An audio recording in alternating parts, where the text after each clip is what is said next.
Anti-derivative Jill.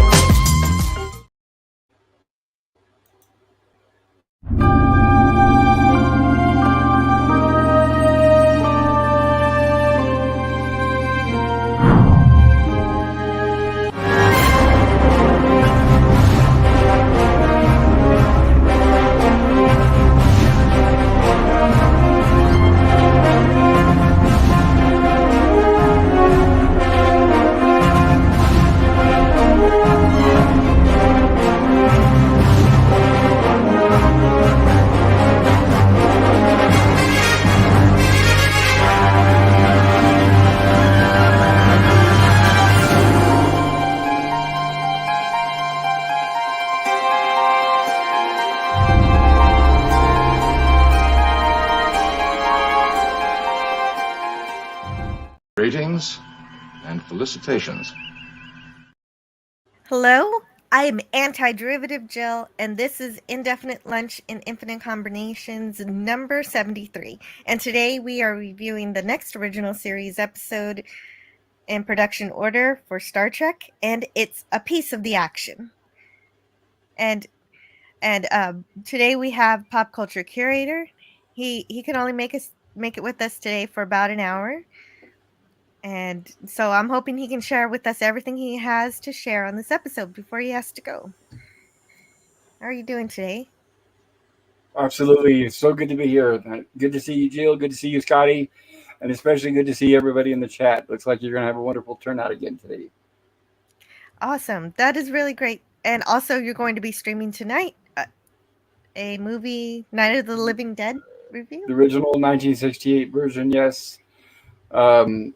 I've got a treatment to go to with the doctor, but come hell or high water, I'll be there for the stream tonight. Yeah, that sounds good. Of course, you've got to do that. You've got to beat it. And so, yes. You know how I always say we can go in different, we can always go out of order. Well, definitely for you today, we're going to go in any direction you want. So you can say everything you have to say about this episode. And also we have Scotty R37 today. Hello. How you doing, Pally? Well, I'm doing well. I didn't practice any gangster talk, so you're going to be the only one who's good at that.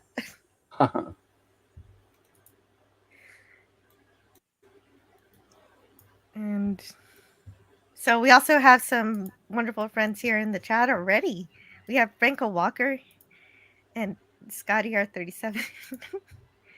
Admiral Teague is here, and Suzanne Eckstein. Hey, Suzanne.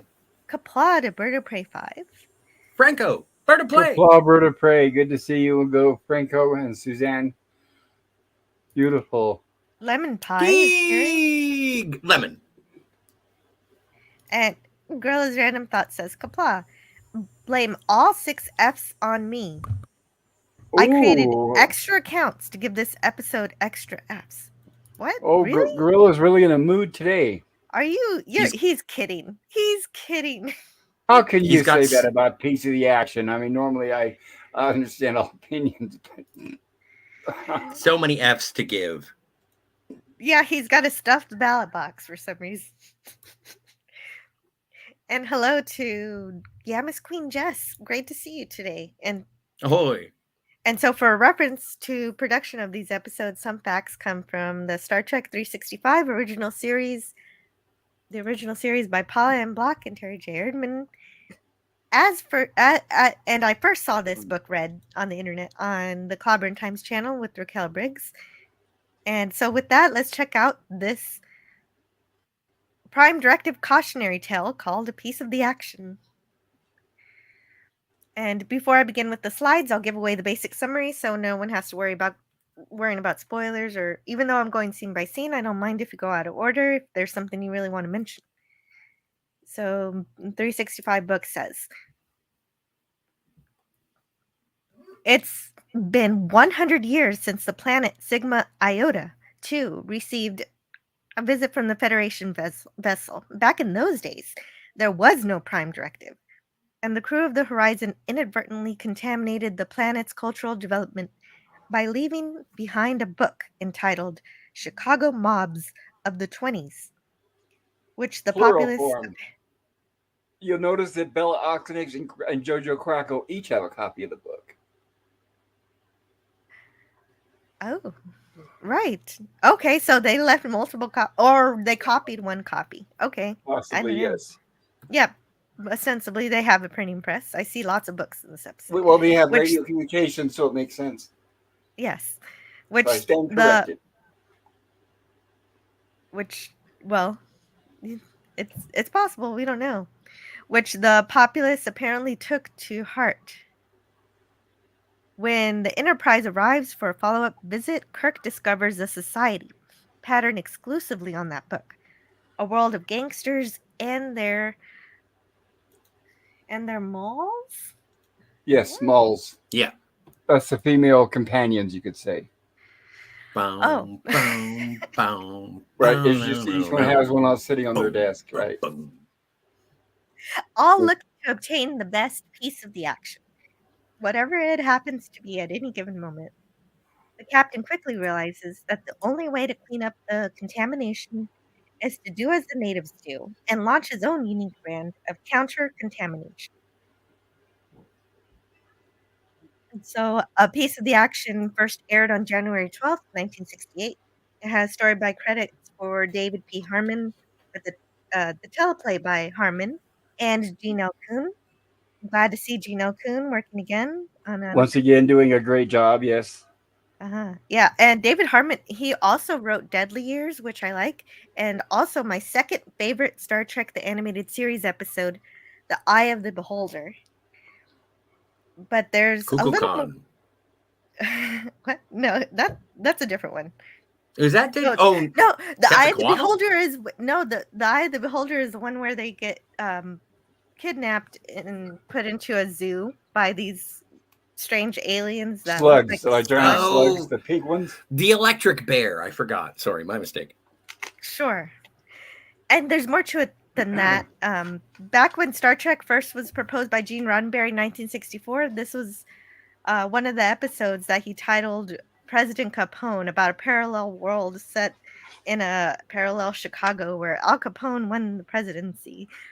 But I could tell you the rest, but why not let Walter Koenig do it instead? Where is it? There he is.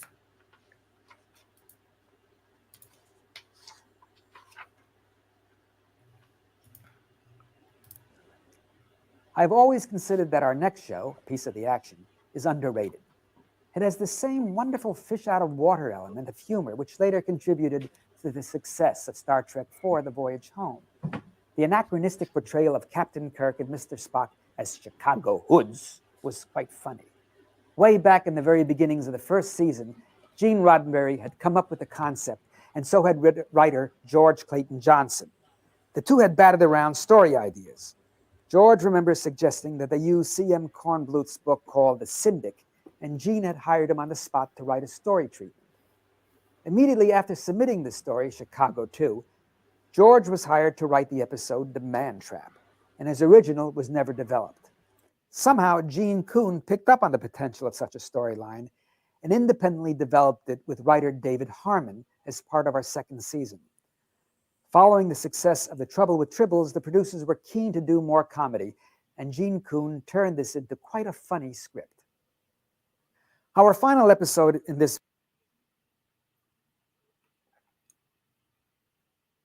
Very much looking forward to by any other name, but absolutely. Oh yeah, and me too. Such a great situation and as Admiral Teague says in the chat, so strange to hear Walter Koenig with his American accent. But yeah, totes. And with hair. Because he is bald as a cue ball at this point. Well, that happens with time. It does. Not to me. One of these drafts by Gene L. Kuhn was also called Mission into Chaos, and it was going to have Romulans in it. The Romulans were going to try to take advantage of the Iosians, and the rest of the plot was similar with the gangster bosses and the based on the Chicago book and everything.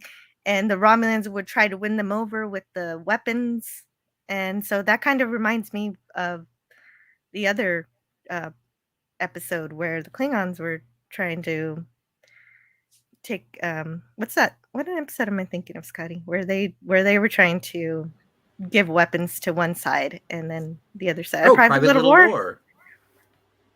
Yeah, Yes. Private Little War. Great. I got it. A war on little privates. And so this one, it was directed by James Comack, which is the only Star Trek episode he directed. And I was having trouble finding information about Comack and this episode. I wanted to know about him. So I found it on archive.org, a book by Mark Cushman called These Are the Voyages, Season 2. And James Comack, let's see what it says, was a former stand-up comic who became an actor, writer, and director and producer on television. He was known for episodic comedy. So My Favorite Martian and Get Smart. But he also had experience at directing action shows like Tarzan and Combat. And Comack said, I was a natural contender because I had done long form and was also a comedy director. I had really enjoyed the show, read the script, made some adjustments, and said I would love to do this. And I found myself on the Starship Enterprise. This was fun because it was a comedy, and Bill Shatner loves to do comedy. Something that was fun for me was having Spock and Kirk come down with this great intellect and intelligence that they possess and having them deal with monkeys. These guys had an IQ of about room temperature. Well, it's an interesting point that Admiral Teague brought up about it being sort of a Bible. This was the introduction of the Bible to the Iosians.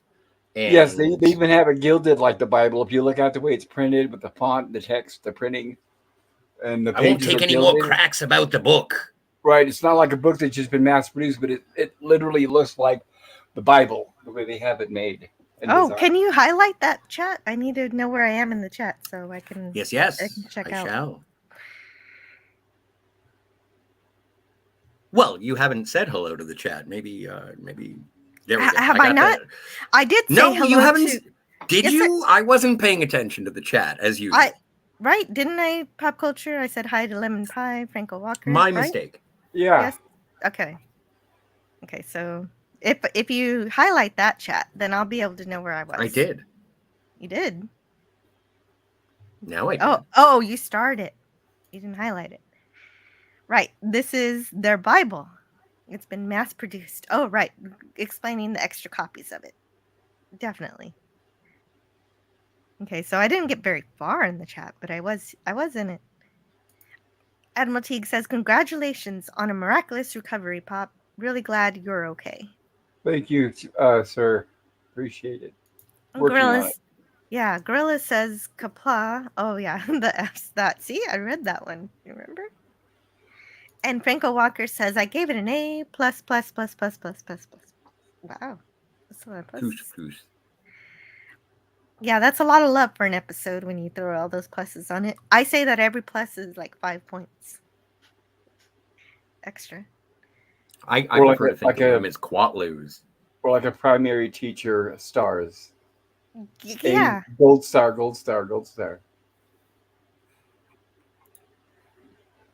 And oh, hey, douchebag Kylo is here. Great to see you, douchebag Kylo, here in the chat. Hey, douchebag Kylo. You can often listen to him on Wednesdays on Pop Culture Curator on Doomcock's channel. And hello to Captain Fandom Nerd. Yamas Queen Jess. This is one of my mom's favorites. It's kind of like my 5th or 6th favorite episode. And very cool. Matt G. Hail Matt G. George Clayton. Hey, Matt G. Didn't write for the Twilight Zone. Didn't he write for the Twilight Zone as well? Yes, he did. Absolutely. Oh, yeah, but so did I. It was the newer Twilight Zone. It wasn't a very well reviewed episode, but I did. What? You wrote? No, Scotty. I'm being facetious. You couldn't have written. Maybe you wrote for the 90s one. Just kidding. Yeah, the one with Jordan Peele. No, that's not the 90s. No, I think it was Twilight original. Zone. Yeah, we're talking about the original Twilight Zone. 80s Twilight Zone is what I meant. I'm more of a 2000s guy. Scotty, can you read this chat from douchebag Kylo and stop talking about Jordan Peele? Yeah, fictitious things that I've never done. Yes. Douchebag Kylo says this episode is one of only 2 highly comedic episodes of TOS. The other, obviously, was The Trouble with Tribbles, which was separated from this episode by only one other in production order. Yeah. Wait, wasn't there a third comedic episode? I don't know. Spock's Oh, yeah, brain? there's been more than one. Yeah. Well, in terms of just flat out sort of going for the joke comedy, I'm trying to. What is the third one? That's a good question. I don't know. Maybe this way to eat it. Well, I think some of the Harry Mudds would qualify. Oh yeah, Harry Mudd. There you Yeah. go. Especially the there are a second couple. one. Especially the second one. Admiral Teague says, sounds like they hired a private little war off this original story. Yeah, so they changed it up a little bit. I'm glad. Oh, but I think that this is a comedic approach to 2 other episodes. Bread and Circuses, which has a parallel development as 20th century Roman Empire. And then we do get Patterns of Force, which is the Nazi episode, which I'm looking forward to greatly. Yes, I know but you were. But these are and this one and Patterns of Force are matters of cultural contamination, whereas Bread and Circuses was a parallel development from the Roman world, whatever it was called. I forget. Yeah, nobody yeah, exactly. It happened kind of more naturally. And Miri was also a parallel Earth. Yeah, but that was more just in sort of like architectural and no, it was a perfect recreation of Earth, even in the continents. Yeah. That's why I remember it. That's outrageous. James Corman. It took place in Mayberry. Well, I can't wait until we get there, man. Like, I want to hear your thoughts on the sets of this. So we have yeah. Anytime you want to interrupt me and talk about this episode, Pop Culture Curator, you're free to. No, it's fine. I'm just listening, waiting for an opportunity. But I'll let you know when I have something to input. That's not what you guys are already saying, because you guys are already saying a lot of things that I agree with. Okay. James Comack is a former actor who became a writer-producer, produced The Courtship of the Eddies, says the AI show Welcome Back, Cotter. Courtship of Eddie's Father with Bill Bixby. As well as Chico and the Man. With Jack Albertson and Freddie Prinze Sr., who had died, unfortunately, by suicide. Or self-deletion, I guess I should say. Man, that's rough. Admiral Teague says, we see the book and in Star Trek Enterprise, Mayweather's father has it on his ship. And nice. Isn't his ship the Horizon? Was it the same Horizon? I don't know. It was 100 years prior, so it's possible. I don't have the memory of Enterprise as I wish I could, but me too. I do enjoy it. I've seen it. And Admiral Teague says, yes. Oh no, Frankel Walker's TV blew up. I'm so sorry to hear that. He can't respond because he's using a 7-inch monitor. Right. Yikes. Sorry to hear that. Were you watching Firestarter? Sean Carter gives it an A+++++. Reminds me of the teacher in A Christmas Story when Ralphie is having a fantasy from the essay he wrote, and it says A+++ fills the chalkboard with pluses. Oh, I don't know if he's giving the episode A+ or just commenting on the idea of giving an episode that many pluses. Also, I have the slide on this one because this is the only line we get from Chekhov the entire episode. Approaching Sigma Iota 2, Captain. It is pronounced Iosha. It's kind of like ocean, but Iosha. Iosha? Yes, ma'am. What was I saying? Iota. Iota? Like I don't give an iota about your pronunciation. Oops. Okay. Sorry.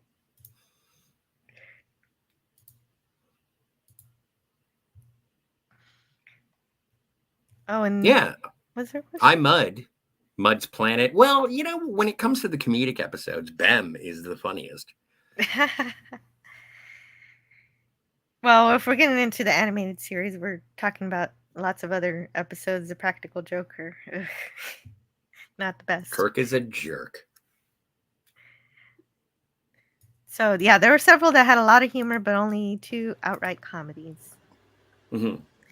And Admiral Teague says this is satire about cargo cults.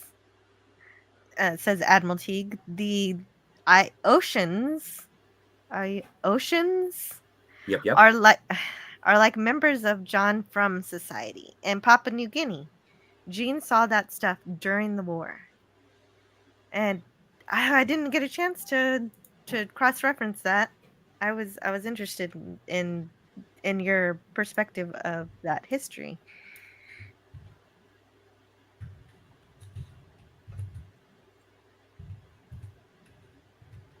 The only cult that I'm familiar with is the one that worships me, and as far as I know, I'm the only one who subscribes to that particular cult. Well, keep it up, I guess. I don't know. Admiral Teague You says know, we're always Iota recruiting. was great. Iota was a Greek city-state. Well, I'm probably mispronouncing things, but I won't know until later. Like Klingon? Yeah, clean. The AI show says a piece of the action is what I call a replication show. Like bread and circuses, patterns of force, a part of society or time period is replicated on another world. Well, it's also one of those, and not to take it out of the world of Star Trek, but obviously there are realities of television production in the 1960s. You're working around a backlot. You have sets that are pre-built, sort of Swiss Army knives for sets, and whether it be a 20th century or an Old West set, you are dealing with what's available to you. And instead of doing a bottle show where we just stay on the ship and have just a bland, what did they call it in the Next Generation, the Planet Hell, where it was just a sound stage where they could shoot different rock formations from different perspectives. This is a production show that uses it so ingeniously to create a story that is both entertaining, humorous, and within the universe of Star Trek. I really appreciate it. And from what I heard, that soundstage was the same one they used for TOS. Oh yeah, the Planet Hell. Yeah. Yep. Paramount lot. Desilu and then Paramount. Cool. This episode is weird because it doesn't have an official star date rather. A star date of 5998.0 appears in B. Joe Trimble's Star Trek Concordance, apparently using an earlier script version, and the photo novel provides a closing star date of 4598.7. And so... Oh, that's the Horizon. Yeah, I forgot to put this in here. Yes, so this is the Horizon, the ship that first contaminated the world. When was that introduced? Iosha. When was the look of that introduced? It was first seen on Deep Space Nine. So cool. the Star Trek If I may- Encyclopedia refers to the Horizon as the Daedalus class USS Horizon, Yes. seen as a model on Deep Space Nine. And they do use that sort of ship design in the Star Trek Encyclopedia. And obviously, if you're a fan of Star Trek The Next Generation, it is the inspiration for the USS Pasteur, which is seen in the final episode of Star Trek The Next Generation as Captain Beverly Picard's ship. I love the interaction through this, where obviously prime directive infection or planetary contaminants has been, like, we're not dealing with the prime directive here. It's not a thing. we're right. It wasn't a thing when the Horizon corrupted this planet. The Prime Directive had not been established, and Mhm. so the Enterprise is going to undo the mess that they did, or at least attempt to fix what they've done wrong before. What's been done wrong by the Federation. And you get to see the negative ramifications of not having a Prime Directive on a planet's development. I like how all of the operational procedure is, it happens through the Kirk interacts with Oxmix boss Oxmix, and the sort of chagrined response from Uhura. And then just as McCoy and Spock show up, and Kirk is like, "Gentlemen, we're leaving," and it's like they just got there, and so it's like, "Nope, we're all buddies. Let's just do this." Again, I'm a sucker for the friendship of Kirk, Spock, and McCoy, and this is a big friendship between Kirk, Spock, and McCoy episode. Yeah, definitely. That's the whole landing party. Kirk, Spock, and McCoy in this episode. So you're not wrong. And it kind of I reminds could me feel of, that too. it kind of reminds me of Gilligan's Island, the dream sequences, because it gives the cast the opportunity to play different characters, so where they take on actually acting like gangsters, especially hilariously with Spock.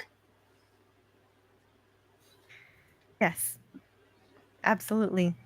Admiral Teague says John Frum were uncontracted people who had World War II air bases built on their island and were culture shocked. When we left, they occupied the bases and imitated the uniforms so that planes would come back. Oh, okay, gotcha. Okay, so people brought their technology and things to this island, and the people were like, "Hey, that stuff's cool. We're gonna kind of copy it, but just not exactly." Okay, I think I remember you showed me that one time. Hello to DJ Ronnie G. He says, "I'm here for Hey, them heaters."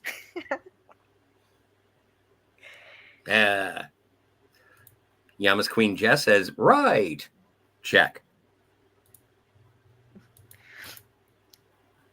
Yeah, so the only reason why the Horizon sent back the communications so late, 100 years later, was because it only had conventional radio transmissions instead of subspace transmissions.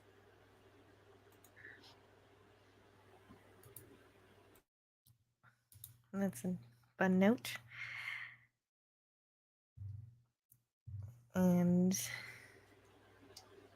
so Spock says Horizon reports indicate that the Iosians are extremely intelligent and somewhat imitative, so we're going down to recontaminate them. The damage has been done, Doctor, says Spock. We are here to repair it. Petrified. Oh yeah, let's see you petrify.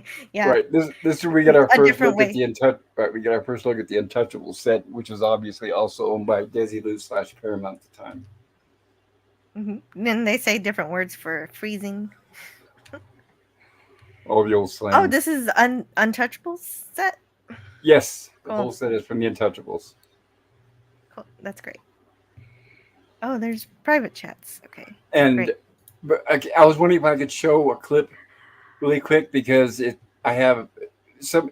Ride's supposed to be here in a half hour, and sometimes they Yeah, could arrive early. Show us and tell us everything you want to show and tell us about this episode, please. All right, this is I've mentioned before that this is one of my favorite episodes, and I think what really stands out, even as a kid, what I remember, is the music cues the cliffhangers for each episode, because every episode of Star Trek always had music cues before it went to the commercials. But what I like is this one seemed to use all of them within one episode. And off the top of my head, I can't remember any other episodes using all the music cues in one episode, if that makes sense, without repeating myself. So that does make sense. I didn't realize that was what was occurring here. So any music cues you hear in Star Trek, you hear them here. Yes, and I edited them together, and it's should not give you hopefully a strike, because each one in themselves are only like 3 or 4 seconds. Great. And without a further ado, here we go. Oops, might have to help this select it first. And hello to Dalek451. Hail, Dalek.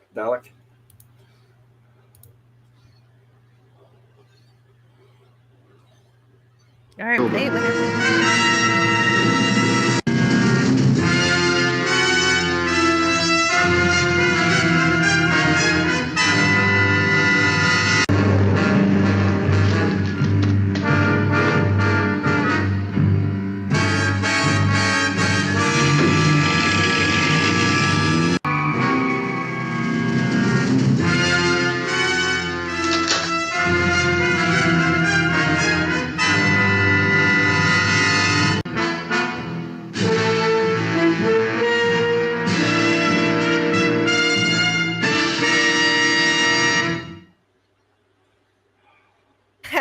Oh, And that's that's great. it.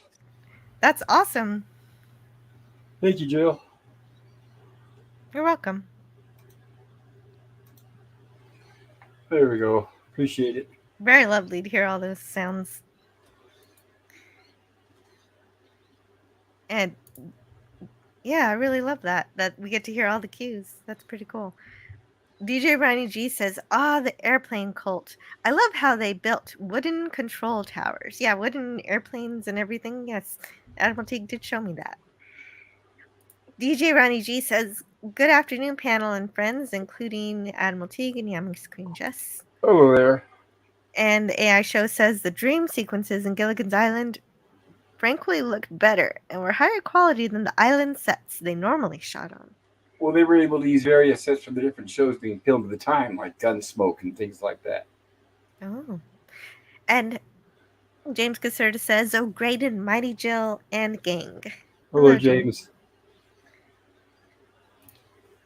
And Dalek has something to tell you if you'd like to hear it. Kylo says, speaking of the Untouchables, a reboot of that series was produced by Paramount and ran concurrently with TNG during part of the latter's run. They also had a made-for-TV sequel. It was done in the 90s, I believe. And it did have Robert Stack, but unfortunately, for some strange reason, they were based out of a hotel lobby. Wow. Disney Sheepherder says, one of my favorites.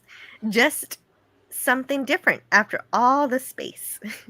Anyway, smashing the like button can't stay. I'll watch at least some of the replay. Support my friends. Of course. Thank you for stopping by, Disney Sheepherder. And Franco Walker says, I wish we had incidental music in real life. I was thinking if I don't get any copyright claims for those, maybe I should use those. Those are fun. And of course, Spock is a little perturbed by the open carry policy, which frankly would be. I think even Texans would blush at the open carry policy they have here. Especially with Tommy guns. At least we keep our guns holstered. They just walk around like they're ready to shoot somebody. Did you think it was a little bit sexist that only the ladies had pistols? Everybody else had machine guns? I didn't even think about it that way. Well, didn't the ladies usually keep them in their stockings? Exactly. Right. I'd want something that fits in my purse, so it kind of makes sense. I don't think it's sexist. Oh, there was a lady with a hip holster. Right. That looked good to me. But yeah, they never know when they're going to get the drop on them. So yeah, they're going to carry them all the time. Mm-hmm. You trying to make trouble? Yeah, see, I'm not going to try to read any of these. I'm not going to do it right. Oh, no, if you want me to. I love doing this old-timey Chicago accent. This is great. Oh, but only Don't when give you me want... them baby blue eyes. Just whenever the mood strikes you. You don't have to read everything. All right, I don't have to do them all. Okay, that makes sense because it'll get annoying.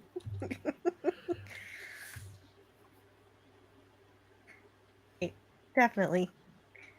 Well, and I did notice just early on no that parking, there were but they have the ice cream parked. Yes. Well, for the kids.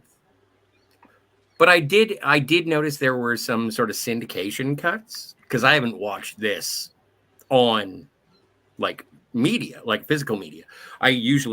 Last time I saw this was on television, And they cut out a couple of moments where you get a sense of the planet.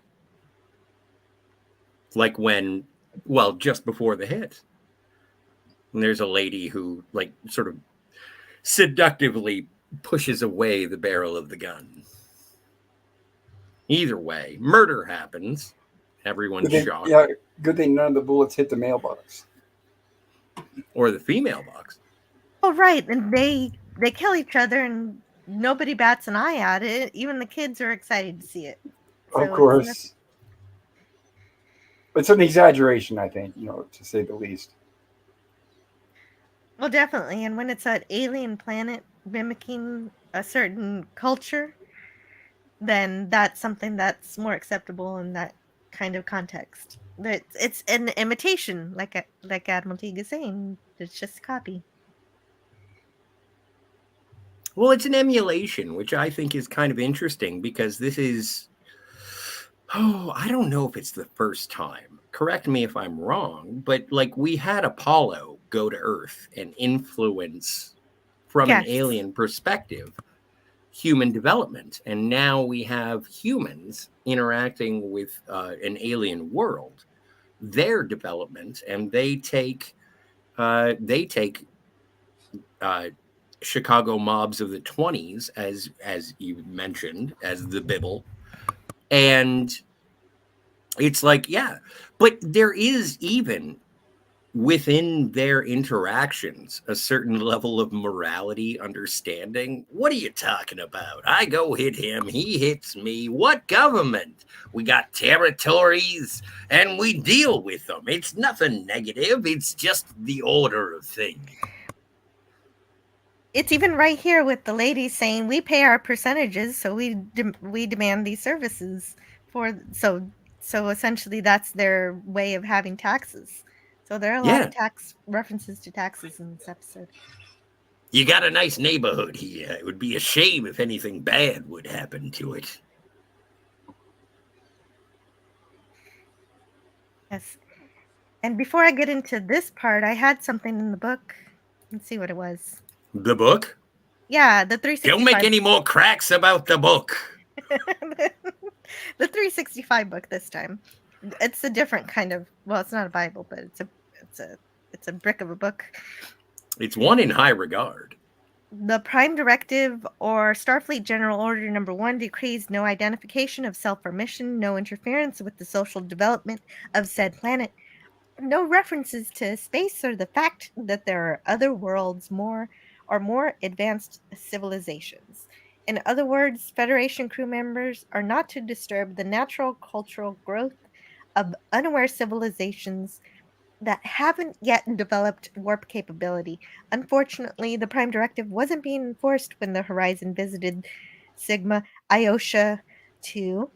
100 years prior to the Enterprise's arrival, the Horizon's unthinking crew not only told the Ioshians about spaceships and transporters, but they left behind physical evidence of their presence. What arose from this carelessness is, as Spock describes it, a very clear example of contamination of the normal evolution of the planet. Of course, Kirk and his crew weren't responsible for the cultural contamination of Sigma Iosha, too. They observed the consequences of the damage caused by the Horizon and attempted to contain what the crew had wrought.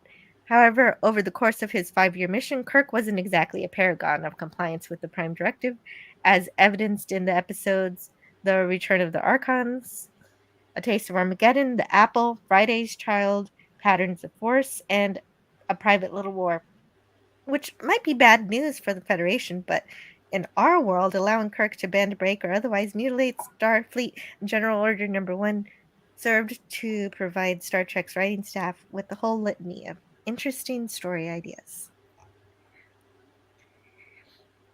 Well, in this episode did sort of hearken to my affinity towards Enterprise, because Enterprise takes place 100 years before Kirk and Spock. Mm-hmm. And it was one of those things where I was like, oh, well, I hoped, maybe in season 5 of Enterprise, maybe they would have said something about Sigma Iosha. They couldn't have, it would have been apocryphal, and it would Well, have at least they did have that book there in Mayweather's dad's ship, so that's something. It is something. It is something. And Hey, Dalek is here. Oxmix. I didn't even see. Oh yeah, Dalek is here. Yes, Dalek is here. And Oxmix is played by, who is he played by? Gary Coleman. No. Oh. Anthony Caruso plays Bella Oxmix. He was 51 and a longtime veteran of TV and films. Yes. From 40 to 90. Excellent casting. Yes, he was such a good heavy that he played in 14 different roles in 14 different episodes of Gunsmoke, almost always as a heavy. Mm-hmm. I was in only 5 episodes of Gunsmoke. Were you heavy? Oh yeah, no, I was very fat. Can I show a quick blooper from this scene? Please. Very short. Absolutely. Thank you, Scotty. I was muted.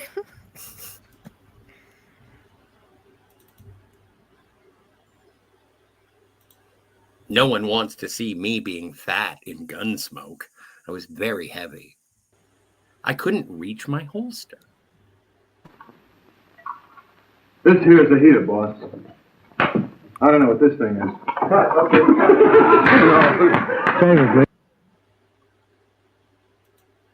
And there we go. Well, that was CCTV footage from the robbery of Obviously, this particular right. pool hall. Copies and copies and copies of a 16 millimeter. Thank you, Jill. What were they You're referencing? welcome. Well, that's Teddy. when they first arrived and they handed over their communicators and phasers. Nice. But the actor that played Jojo Krakow, I guess, apparently dropped one of them.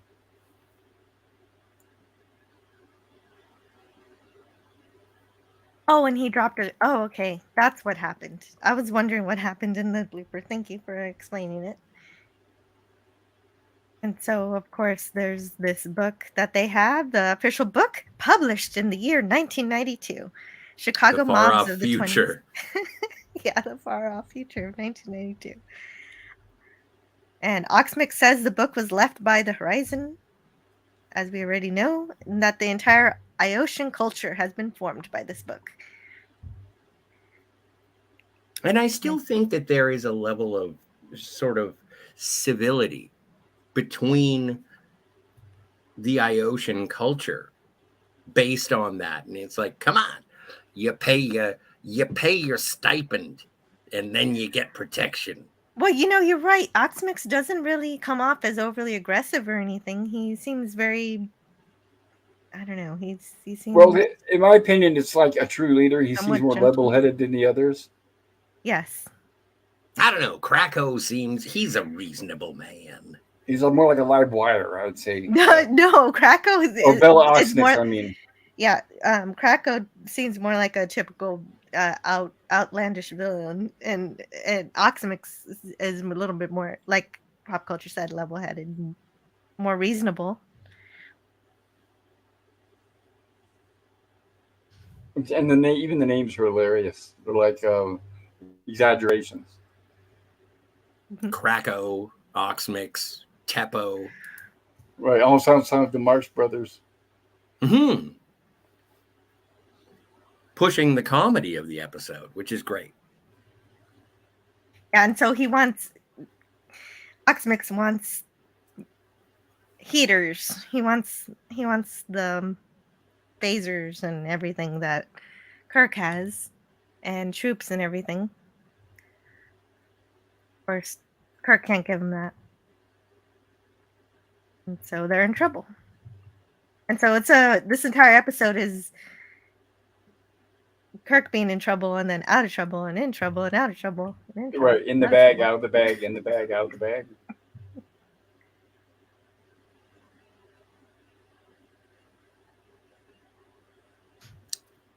Not Brian is here? Hello, not Brian. Hey, hello, not Brian. Hello there. Okay, let me see what's going on in the chat. I bet I missed a few things.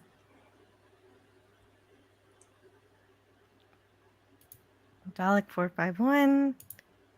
Ahoy. Okay, see. I read these. I forgot to put a... Oh, okay. I'm going to start here. Typing blind is fun, says Franco Walker. This chat is small and fuzzy. I can't see a thing. Murderers. Assassins. You need retinox. James Caserta says Omega Glory was the same thing. We haven't got to Omega Glory, so I haven't seen that yet. But that Yeah, is Brian. Parallel Earth. That's the Yangs and the Combs. AI Show says it's a planet governed by mob rule. Yeah, definitely. Dalek451 says, I bought another Blu-ray set from Amazon and it arrived today. Doctor Who, The Collection, Season 12. This was Tom Baker's first and I think best season. Nice. Just for Genesis of the Daleks alone. If it ain't Troughton, I ain't interested. Oh, hey, Theodore Kingston Bixley is here. Wow, that's awesome. I don't see you too often. Great to Nice. see you Welcome. so much. Teddy. And Kronos is here. Hey, Kronos. Ahoy, And Kronos. also Cam. Cam Horses. What a great turnout. No chat here. Move along, says Kronos. What? I see a chat. I don't know what you're talking A about. lot of wonderful people. I don't. Admiral Teague says, I'm allergic to retinox. I know. Me too. That's why I wear glasses. How much are these worth if the lenses were intact? And how much are what worth? The your glasses that Spock Who's gives Kirk in... Yeah, Spock gives Star Trek Kirk 4. glasses. And then in Star Trek 4... Speaking of Star Trek 4, Jill, did you want to say what we were doing for Star Trek Day? Oh, yeah. On Star Trek Day, September 8th, which is on a Friday, we'll be reviewing Star Trek 4, The Voyage Home. I can't wait because it's not just my favorite Star Trek movie. It's my favorite movie. So it's going to be... I think I'm going to start that one early. We're going to have a party for that. Kudos to that. Thank you. Hey, Jill. Yes. There will be whales there. Yeah. I will. And did we get back to the ship yet? No, wait, I'm sorry. I got to do this again. And we'll cover all this on Star Trek Day. But Douchebag Kylo says, those were a gift from Dr. McCoy. And they will be again. That's the beauty of it. Time travel, I tells yous. Time travel, yes. Seems to be malleable if I... Yeah, it is malleable. But today, piece of the action is not time travel. It is... True story. So we don't have to worry about time travel today. Not yet. In 2 weeks, we'll get deep into it. It'll be wonderful. Yes. Oh, okay. And this is what I was trying to get to, where Captain Kirk comes up with. Well, they have to escape the warehouse. Yes. So he comes up with a pretend game called Fizbin. Oh, do you have the script for Fizbin? Well, can you get the script for Fizbin? And don't forget the slides, Jill. Yeah, Okay. and don't forget the slides. I always forget the slides whenever we get out of the. It's my fault. It's my fault because I was It's playing not those your video fault. clips. It's not your fault.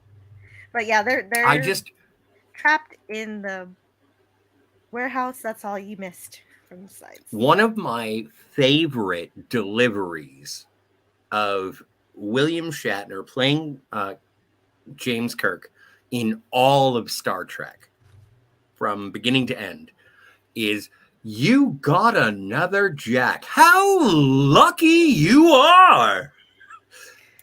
Oh my God. I love it. The whimsy of this episode, it fills my heart with joy. Except on Tuesdays. Wait, it is Tuesday, except when it's dark. All right, so I'm gonna need you and Pop Culture to talk for a little bit while I gather this all this stuff, all these lines. And I want to point. Okay, that gives me an opportunity. I want to point out, as a geek and a former pinball collector, I really love the classic pinballs and slot machines they have surrounding the room they're in. I think that's a great attention to detail, because that was one of the things in the time was the underground gambling. And pinball machines, even though they're a game of luck and they're not actually gambling, they were illegal in many states for a long time because the states thought they were a form of gambling when they actually were not. Mm-hmm. And those were some of the classics, what they call woodies, before they were electronic. So it was mostly physically bells and whistles rather than electronic beeps and things like that. So I really like that attention. And they even had ashtrays built into them. Worth a lot of money Oh, now. yeah. You can only see them in pinball museums or very, very lucky collectors. Well, and I frequent many a dive bar, and I've been to like a Kiss machine, a Kiss pinball Kiss, machine. And yes. yeah, still ashtrays on them. But absolutely. Like, did you ever have an opportunity to play any of the classic Star Trek pinball machines? Yes, Yeah. absolutely. I've been to many pinball exhibitions and fairs, and I had a collection at one point. I had a really good one that was worth about 5,000, a Twilight Zone one. One Oh of the yeah, I top played ones. I played that. It's great. Yeah, the two of the top pinball games are Twilight Zone and Addams Family. But Mhm. and between the two, I chose Twilight Zone, and it cost me about $4,000. And then I put about $1,000 into it, adding all the bells and whistles and stuff like that. It was a really sweet machine. It's incredible. But you are absolutely correct in terms of they were like pinball machines themselves were outlawed because they were considered gambling machines, even though there was no payout. No payout, and it was all luck and skill. I'm Mhm. sorry, it was skill and luck, but there was no Yes. payout, like you said, right? But the states were just blind to that; they didn't understand, and they were like that up until like the 1980s or so. So it's not like a long time ago. I mean, a lot of states had them outlawed for the longest time, which was crazy. Well, and I don't want to disagree with you, but I thought it was even later than that. It could be. It could be. Yeah. I'm going off the No, top of it's my great. head. But yeah, this is also these pinball machines were sort of representative of the time, and so I enjoy it. And Like the writing of the episode yeah, was I got it. oh, you got it? The writing of the episode is what? Is reverent to the time that these aliens, the Iosians, had been emulating. Yes, and I'm really glad that you want to read this because I need for you, Scotty, to be Kirk, and I need Pop Culture Curator to be Callow, and I need to be Spock because I literally am Spock. There are lots of occasions where my husband is making stuff up to try to get out of going somewhere, and I'm like, "What? We don't have to do that. What are you talking about?" And I'm not catching on that he's trying to save us from something, and so whenever you're ready. So I've I should got the whole start. thing. Yeah, when you're ready. Well, on Beta Antares 4, they play a real game. It's a man's game. But of course, it's probably a little beyond you. It requires intelligence. Listen, Kirk, I can play anything you can figure out. Take the cards, big man. Show us how it's played. I'm familiar with the culture on Beta Antares. There aren't games. Spock, Spock, Spock. Of course, the cards on Beta Antares 4 are different, but not too different. The name of the game is called Bizbin. Bizbin? Bizbin. It's not too difficult. Each player gets 6 cards, except the player on the dealer's right, who gets 7. On the right. Yes, the second card is turned up except on Tuesdays. On Tuesday. Oh, look what you got. 2 jacks. You got a half Bizbin already. I need another jack. No. If you got another jack, why, you'd have a Shralk. A Shralk? Yes, you'd be disqualified. You need a king and a deuce, except at night, of course, when you need a queen and a 4. Except at night. Right. Oh, look at that. You got another Jack. How lucky you are. How wonderful for you. If you didn't get another Jack, you'd gotten a king. Why, then you'd get another card, except when it's dark, you'd give it back. If it were dark on Tuesday. Yes, but what you're after is a Royal Fizbin. The odds in getting a Royal Fizbin are Spock, what are the odds in getting a Royal Fizbin? I have never computed them, Captain. Well, they're astronomical, believe me. Now, for the last card, we'll call it a Kronk. You got that? What? I accidentally drop a card on the floor, I'll get it. and then I punch you in the face, and then we get away. McCoy does a good job with the karate chop here. I didn't notice that, even though I took the slide. That's true. He does. That was really fun, guys. Thank you. You're welcome. And thank you guys for reading it. Y'all were incredible. It's funny how easy they overtake these really tough gangsters in this episode. It's like really simple. Well, they're sort of emulatory. They'll listen to anything that you have to say, and they want to learn how to do it. That's their sort of weakness. Well, right, but all it takes sponges for knowledge. Right, but all it takes is a punch or two or a karate chop on the back of the neck, and they're out. Well, and I suppose it's a good as place as any to say that there were two options for the, I think, 30th anniversary of Star Trek when they made Trials and Tribulations. There were two episodes that they were planning on making. They were going to make Trials and Tribulations, or the Deep Space Nine crew were going to go back to Sigma Iosha 2. And they were going to have a full-on Star Trek convention going on the planet. They were going to have emulated everything about Starfleet, and the Deep Space Nine crew were going to go back and find out that all these people were just being like, oh no, we're Star Trek fans. Essentially being like emulating Kirk, Spock, and McCoy.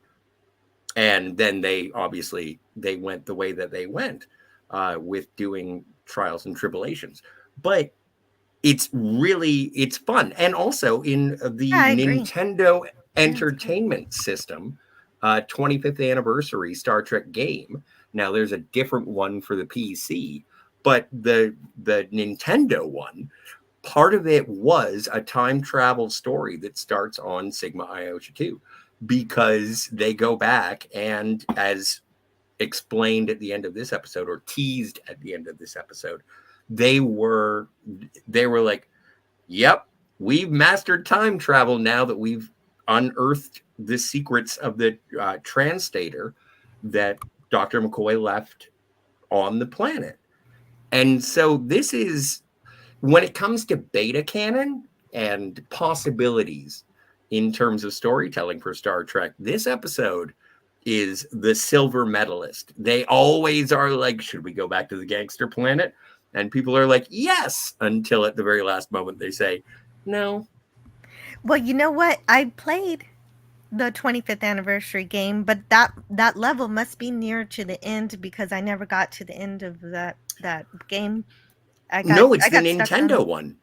Oh, the Nintendo one. Okay, I was playing the video game, the PC. The PC one. I forgot that those are completely different games. Which I would love. Sorry. I was just going to say there was also a rumor that Quentin Tarantino's movie was going to be a sequel based on this episode. I don't know if that was ever true or not. I think if he did that mirror universe, it would work amazingly, because, of course, if you're doing the kind of Star Trek without the Star Trek actors, you have to do a different parallel universe. But I think that would have been really better than what everything else we're getting today, at least. I agree, yes. I disagree. I don't. No, you know why I agree? Because even though Tarantino has a completely different style that doesn't match with Star Trek, I think that he's capable of aligning himself with Star Trek because he is a fan and because of Jackie Brown, which is also something that isn't like what he normally does. But he changed his format to fit the different genre or whatever he was creating. So I think he would respect it. Right. I He's don't. very good at Sorry, respecting and paying homage to the things that he loves without I don't destroying want them. it. I Sorry. think that if we were to get into a conversation about Tarantino's Star Trek, in my opinion, and if you will allow me, I think that's an entire episode, like, or at least like a half an hour conversation, because I don't want to derail, but I don't want to see it. I love Quentin Tarantino. Over on the Phantasmagorium show with Kat, I have discussed all of the Tarantino films and even Tarantino adjacent films in a series. If you'd like to go and subscribe to that, please feel free. But there's a playlist, and I do not want a Tarantino Star Trek. I don't want it. And that's fair enough. There are a lot of people who don't want that. But you're right. We could make an entire show about it, and we can't do that. And I'm glad, though, that you mentioned Deep Space Nine because there was something in the 365 book about it. After spending 9 years as a writer-producer on Star Trek The Next Generation and Deep Space Nine, Ronald D. Moore would go on to garner greater public attention by developing and executive producing the highly acclaimed revival of Battlestar Galactica, but one of Moore's best Star Trek ideas was never produced by choice. And I might be repeating a few of the things you're saying. In 1996, the writing staff of Deep Space Nine was searching for inspiration. The 30th, excuse me, The of 13th. 13th. I know, right? The It was 30th, 1970. the 30th anniversary of Star Trek was coming up, and Deep Space Nine wanted to produce an episode that would serve as a tribute. After shifting through his memories of the original series, Moore hit on the idea of having DS9 characters visit the planet of Sigma Iosha from A Piece of the Action. He thought that the crew would discover that the imitative Ioshians, whose society initially had been contaminated by the visit of one starship, had been further contaminated by Kirk's visit with the Enterprise crew. As a result, they traded their mob culture and gangster garb for pseudo Starfleet uniforms and gear. In short, the entire civilization now revolved around the Ioshan perception of Star Trek. Moore saw the episode as a tongue-in-cheek tribute to the lifestyle that many Star Trek's most devoted fans had adopted, dressing up like crew members from the Enterprise, creating their own versions of Starfleet technology, and perhaps even gathering at conventions. After thinking it through, however, the writing staff began to worry that some of the fans might take the homage the wrong way and assume that they were being ridiculed. And so the writers dropped the idea, opting instead to build the tribute around a different episode, The Trouble with Tribbles. 3 years later, in 1999, the movie Galaxy Quest premiered. The film's core premise is that the cast of a cult science fiction television show is kidnapped by a geeky alien species that based its culture on the episodes they've been following via long-range broadcast. Clearly, the movie was intended as a comic tribute to Star Trek and its fans in much the same way that Moore had envisioned the Deep Space Nine episode. Ironically, Galaxy Quest was a great hit with all the segments of the movie-going public, perhaps nowhere more so than with the Star Trek fan base, who, as it turns out, were anything but insulted. But I think that sort of it needed that step away from Yeah, being actual Star Trek to make it sort of a love letter towards Star Trek, as opposed if it were within the galaxy or the world of Star Trek. If you saw just to get off on a tangent, earlier on, Hollow Pursuits with Lieutenant Barclay was a representative of Star Trek fans who had perhaps gone a little too far in their fantasy lives, but it was taken away enough to understand that maybe you should interject a little reality with your fantasy, to quote William Shatner from Free Enterprise. And I do appreciate that they didn't go back. like I appreciate that they kept Sigma Iosha away from primary canon during. Oh, pop Sorry? culture curator. Hello. Rolo or YOLO? And I sure, just and missed. I didn't mean to expound too far. well, no, you didn't. I just heard pop culture curator, and I wanted to make sure he had a chance to say everything he wanted to say before he left. Yeah, my ride just called. They're 20 minutes away. So yay! I got a few more minutes to spend with you. Oh, that's great. Huzzah! I'm going to mute myself for just a moment. And when you think you only have like 5 or 10 minutes left, however long you think you need for your final review and everything you want to say about the episode, just let me know, and we'll switch to that. I appreciate it. Okay, it's 10 after, so that means I'll be here about half hour approximately. Okay. So I appreciate that. You're welcome. Franco Walker says, I just got confirmation my new TV will be delivered on Thursday. Nice. Hopefully 4K or above. And I'm so glad you don't have to wait until the next Tuesday. Whatever. Today is Tuesday. Chrono says that I'm a nerd with glasses. Hey, me I think too. a lot of us are. Me too. Frank Walker says, hello, everyone. I'm using a 7-inch monitor. I can't see the chat. Magnifying glass. Douchebag Kylo says, those are a gift from Dr. McCoy. Oh, yeah. And they will be again. That's the beauty of it. Scotty R37 read that for us earlier. Much better than I do. Bird of Prey 5 says, it's better for us. It's better for you. It's better for them. And Krona says, why does Bird have a wrench? That's scary. He needs one. Admiral Teague says, time travel is a plot device that merely needs to be immersive. Okay. Yeah. Admiral Teague doesn't care how it happens. And then, yeah. And Kronos says, power corrupts and absolute power corrupts. Kurogans absolutely. And when's it dark on Tuesday? At nighttime? Yeah, I don't really think I want to play this game at night on Tuesday. So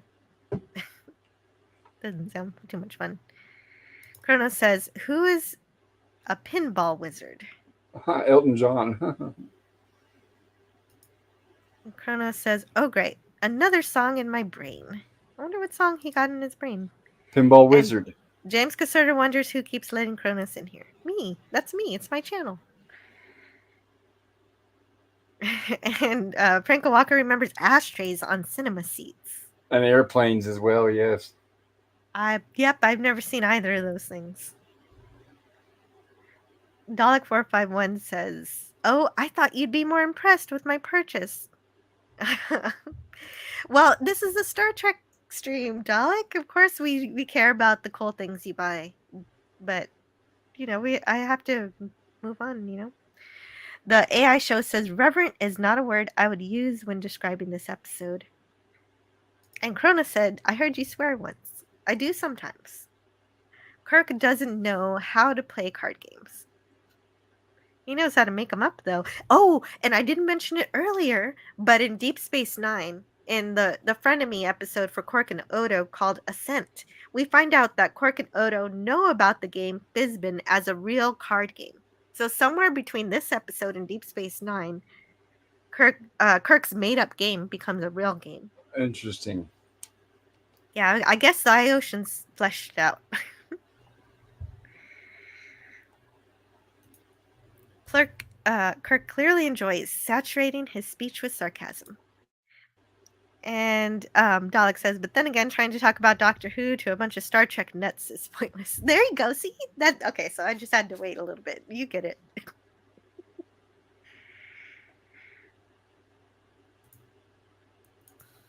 And the AI show says, you have never been to Comic-Cons? You can talk about anything there. It is certainly possible. Oh, yeah, to Dalek. Yes, of course, you can. You can, but your mileage will vary on who you can you can create tangents with.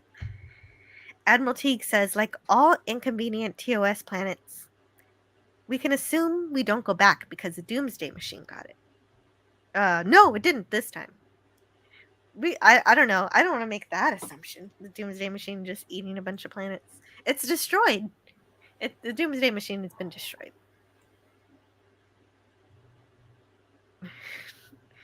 Oh, you're so funny, Admiral Teague. Daniels was a bad time traveler, says Cronus. Did somebody say waffles? I didn't say waffles. Who said waffles? Maybe somebody said something. Not me. Somebody was waffling. Scotty R37 does like the word waffling. Oh, hey, it's Mary. The Ginger Menace is here. Hi, Mary. Hello there. Welcome. Good to see you. Just stopped in to say hello. Hello. Brian Cozart also. Hello, Brian Cozart. Hello, Brian. Yeah, Bisman. And Admiral Teague says to Kronos, they say there's no devil, Kronos, but there is. I've seen him. So yes, my avatar is deeply troubled and high. Yes. Quotes from Doomsday Machine. Kronos says, that reminds me, I haven't had ginger tea in a long time. And people are saying hello to Mary. I like to nickname this episode the Touchy Ones, says the AI show. And the 25th anniversary of the NES game was re-released on Steam, says DJ Ronnie G. Oh, hey, that would be a much easier way to play it if I didn't want to fire up an emulator. Thank you, DJ Ronnie G. And Admiral Teague's, well, I don't usually talk about the filth on Tuesdays, but I'll read it for you. Admiral Teague, the people who do Star Trek now, they would never let someone as competent as Tarantino near Star Trek. They punked him and us with that lie. Yeah, apparently. Yeah, Jackie Brown, good movie, says Cronus. And hi, Maddie. Yeah, so everybody's saying hello. Tarantino spoke during yesterday's Enterprise alternate timeline episode. That might have worked, says DJ Running G. Like a roll of TP, the Starship Enterprise orbits Uranus in search of Klingons, says Brian Cozart. Thank you for that tangent. The classic joke. Yeah, me neither. Me neither, Yama's Queen Jess. Don't want New Trek anywhere near this. Oh, yeah. Yeah, okay, so let's see. I'm going to skip New Trek stuff because I don't want to talk about New Trek today, but on Friday, you're free to talk about New Trek all over Friday. Right, thank you. And Admiral Teague says they go back to Sigma Iosha in the comics, and it was that's beta canon. The TNG go there, and the planet is now pro-Federation cargo cult. Cool.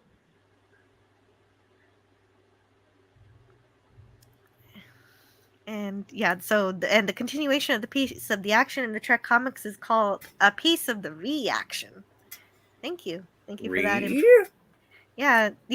Admiral Teague's talking about some beta canon comic books. That's really cool. Nice. Really love to hear about that stuff. And Chrono says, in reality, those would probably kill you. And so I was just checking through the chat. Oh, Porky Pig is Dr. McCoy. Okay. Does anybody He did. He's toast, Jim. Did anybody what? Oh no! Did I miss my escape from Krakow? No, you haven't. Good. No, because I wanted to catch up with the chat, because while we were having that wonderful show, there was a lot of chat, and I wanted to see what happened. Well, the chat is part of the show, and while I would like to remind everything that we are the show and we are everything without the chat, I do appreciate your presence. Thank you for being here. I echo that statement absolutely. And You shouldn't. But no, I do though, because I'm so happy the chat is here to participate, and I will, and that's why I'm reading it, because I read every single chat. I might not read it out loud every single chat, but I read every single chat in my mind. You are appreciated, and I read as much as I can. Yes. out loud. Very And pleased that you are here. Mhm. And also, speaking for myself, and John Rendell is here. Yes, go ahead. hello, Papa. John. John! Speaking for myself and Jill, you don't have to pay us to read the chats, unlike some Oh. other channels. Oh yeah. Yeah, I would definitely. like it. No, pay me. Yeah, I wouldn't mind it, but you It don't would have be to. guys, you're not- nice. Right, but still, we're not Shoot gonna us some discriminate. dough, yo. And James Cassard is absolutely right. I would do this all by myself, but I'm so happy I don't have to. I'm so happy I have a panel and chat to talk Well, and if to you me. are a fan of Jill without interruptions, I would recommend the Ocarina of Time. That's all There is for sure. Yeah, there is a Calto game time that happens, and if you would like to hear Jill being Jill without the interruptions of interlopers, then she does have that available. I enjoy the interlopers though, and I also enjoyed this scene because this is the first time that Kirk uses his Vulcan neck pinch on a woman. Spock. I mean Spock. Excuse me. This is the first time that Spock uses his Vulcan neck pinch on And a he's woman. very gentle about it, and she's very careful not to put her head on the record. You know what? And it's been a while since I've seen this. I was kind of looking forward to him resting her head on the record and getting a bit of a record scratch. And then it didn't happen. Lieutenant Hadley, check the language banks and find out what a heater is. Now, when Spock says frequency amplitude modulation, he's basically saying AM radio. So we're assuming their technology has not quite reached FM, which is frequency modulation. Thank you. Also, I forgot to play these Fizbin clips from earlier, so I'm going to play them. It requires intelligence. Well, we reenacted them. I know, but I didn't have many. Why, you'd have a shrunk. A shrunk. I don't know how much that actually plays. And also, this is the radio announcer.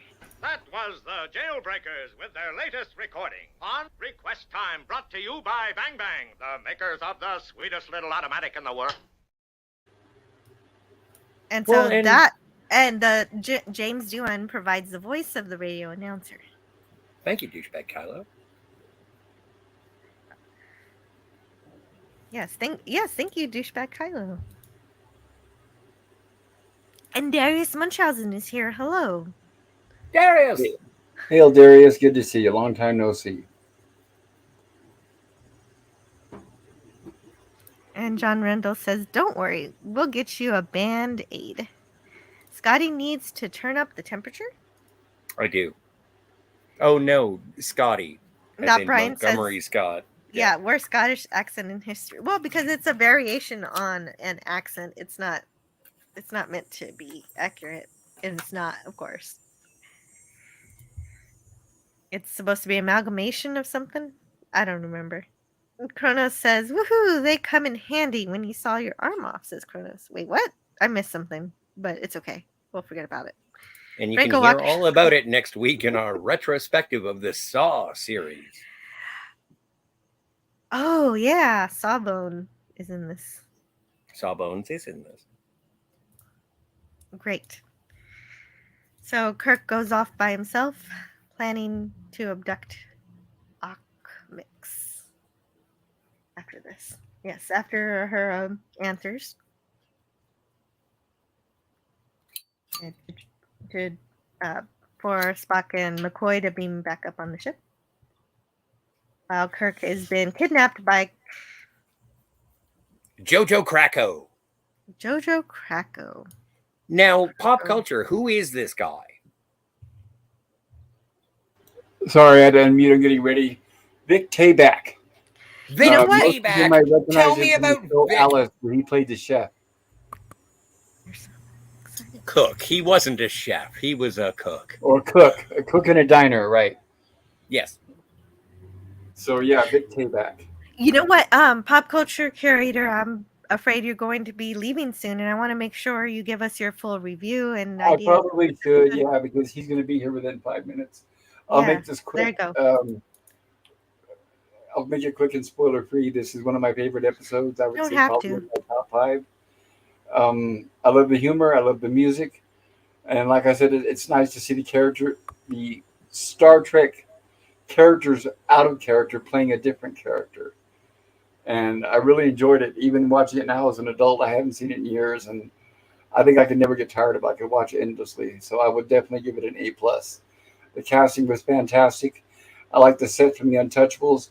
I did not like the remaster effects when they showed the phaser beams on stun coming from the Enterprise, because Kirk gave the order to do I don't know the exact verbatim what he said, but basically a block radius. So the original effects look better when they blasted, in my opinion. You guys will see when you reach that point. Agreed. The original effect, it was just a blanket blast, which makes more sense if you're going to do an entire block. But when in the remaster, you see 2 direct beams hit those 2 groups of people that are fighting in the cars that are shooting at each other. So I this agree is with one you. point where I disagree with the remaster. But other than that, A+, plus, gold star. I love the episode. Thank you, Jill. You're welcome. And if you want to tell us about your channel. I have Night of the Living Dead 1968 version tonight. The original, if you want to join us, 6 p.m. Pacific time on my channel. And tomorrow, Wednesdays, Gorillas Random Thoughts and myself, we will be doing Gilligan's Island. We're on season 2. And Mondays, we cover the classic series Lost in Space. And there's my ride. I'll see you guys later. Okay, bye, Pop Culture Curator. Bye-bye. I'm so glad you got to say your review and everything, and that you loved the episode. Live long and prosper, my friend. I wish you both. Yeah, have a good appointment. And there we go. Thank you, Pop Culture Curator, for being here. It's awesome. And I'm glad he got to say what he wanted to say about this episode. Darius Munchausen says Vic Tayback with the playback on the way back. Vic Tayback on the playback. On the way back. Oh, man, Darius, you could write Dr. Seuss Star Trek book.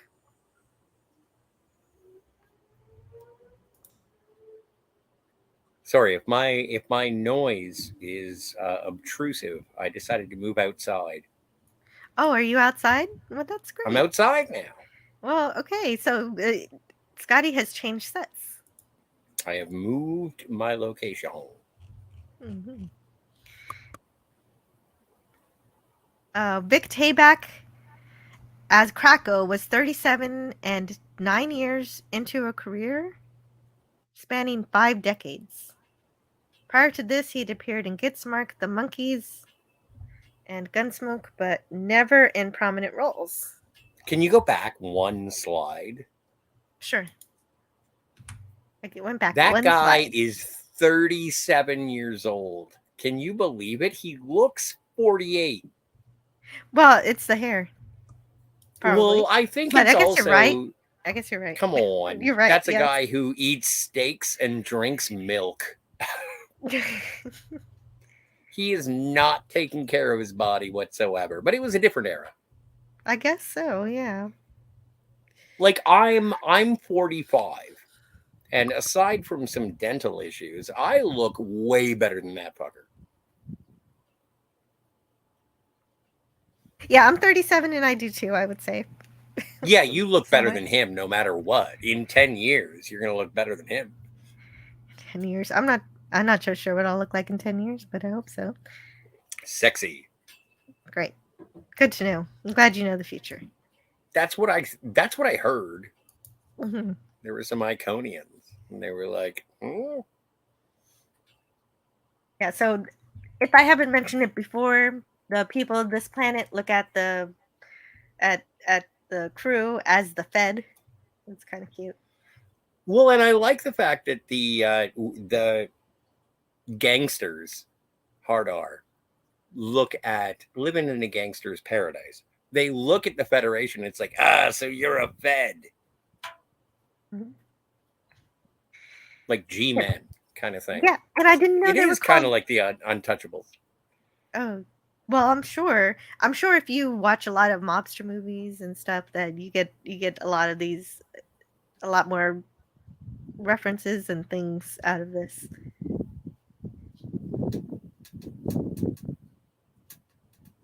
I know, Bella. I'm a reasonable man. I would cut you in.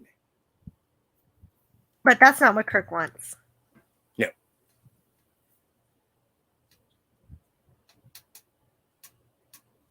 Oh, wait, we have a clip for this. Yeah, play it for us. I will. I have to find it, though. Where is it? Scrolling, Yeah, scrolling. So Kirk has refused both bosses their heaters. They don't get their heaters.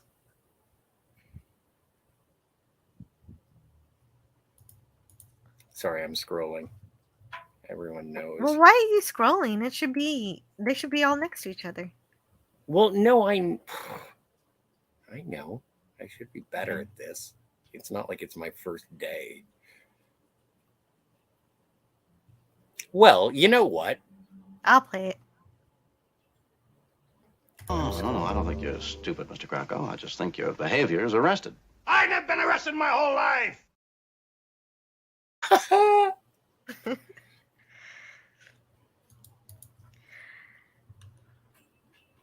And yeah, so this is the part of the episode where Kirk uses his ingenuity to escape. So, and Scotty R37 prepared for us a description of Kirk's escape.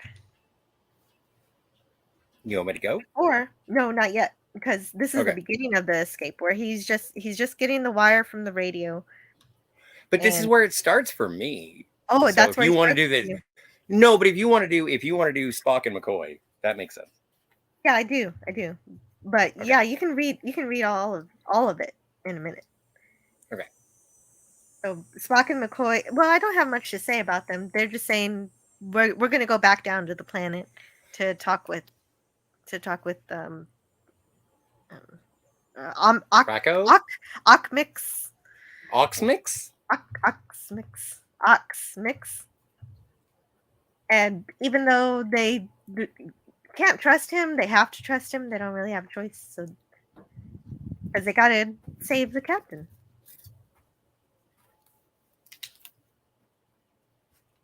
All right. So, a dramatic reading of an action scene by Scotty R37. So, Kirk busts open a squawk box and pulls a bunch of wire. He makes a trip trap. Good thinking in my book. Making a racket with a waste paper basket. He brings in the god with some caterwauling. Gets the drop on the dope with some blanket and kicks the goon in the noggin. The second goon runs in, tripping on the copper. Kirk bags him with a blanket. Spins him like he were a top. Busts him in the glass jaw and grabs his chopper. Not bad for a Fed. Awesome. Thank you so much. That was so perfect. No, that was terrible. I tripped over it. You want me to do it again? Go ahead. You want to do it again? Then do it again. Well, let me go. No one in the back chat on. wants me to do it again, but I'm going to do it again. So Kirk busts open a squawk box and pulls a bunch of wire. He makes a trip trap. Good thinking in my book. Making a racket with the waste paper basket. He brings in the god with some caterwauling. Gets the drop on the dope with some blankets and kicks the goon in the noggin. The second goon runs in, tripping on the copper. Kirk bags him with the blanket. See, I tripped over the same thing. With the blanket. Spins him like he were a top. Busts him in the glass jaw and grabs his chopper. Not bad for a Fed. So, yeah. Anyway, coming to you on a short on this channel later on. Well, the second one was better. Yeah, thank you. Thank you very much. Thank you so much for reading that and preparing it. Oh, it was written and directed by Scotty R37. And people are saying goodbye to Pop Culture Curator in the chat. Tweety was Cheers. in Star Trek. Why did Scornus say that?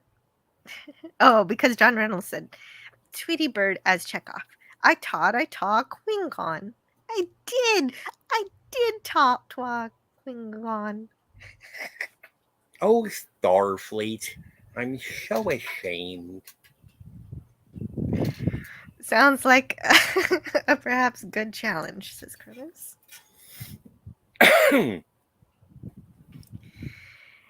And John Randall says to Kronos, in my sleepless mind, all the Looney Tunes are there. The AI show says if gangster movies were like Star Trek Once Upon a Time in the Federation. What happened to the Iconians, says Kronos. I don't know, but they The left behind a Iconians- Stargate. The Iconians and the Preservers, they're sort of beta canon, but they've been incorporated in both. Like, Well, they don't know, exist man. in real They canon. We just do. don't know that much about them, except they leave behind this crazy technology. True. Douchebag Kylo says Tayback also appeared in 3 episodes of The Partridge Family, including So did I. Season 1's Danny and The Mob, in which he played a mobster heavy. Thank you, Douchebag Kylo. So good to hear from you. What are you talking about? That's my Vic Tayback. Oh, hold on. Wait a minute. Uh-oh.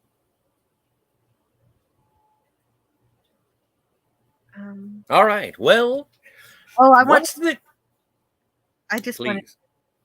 wanted to read something from Twitter, but I don't know. Okay. Sean Carter was sending something, so I wanted to see what it was. Thank you. Mm-hmm.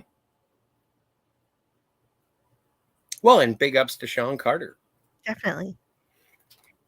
Kirk, Richard Dean Anderson to his way out. Oh yeah, I didn't think about that. MacGyver. That was definitely a MacGyver move. Caterwauling. Yes, look it up. Caterwauling. That's a word. It's true. It is a word. You do it sometimes. I caterwaul. Kronos says, "Oh, Scotty has a red shirt." Yeah, he does. He's safe. He always does. AI show says if Star Trek were like Arrested Development. Oh, can I do this? yeah, go ahead. And now the story of 3 Starfleet being down to a planet and trying to keep things from falling apart. It's a piece of the action. Nice. I love Arrested Development. It's so hilarious, especially the captions. The captions that they put in the show. I think it's fun. The wife and I have been listening. Very entertaining. Scotty R37. Oh wow, you got a. Well, my regards to my favorite flyboy and his lady. Nice. Okay. Not at panel. Scotty, hopefully. No. Okay. I don't know. I don't know either. Okay, so Scotty is sending Spock and McCoy back to the planet to get got again.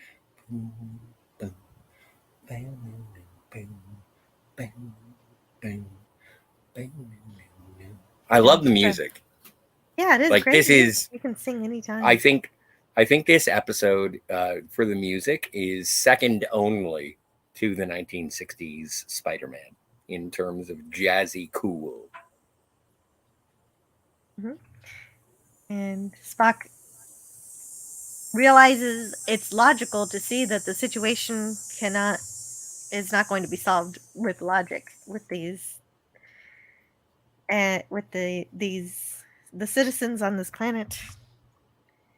So that's the point. That's our turning point where Kirk decides to go full gangster.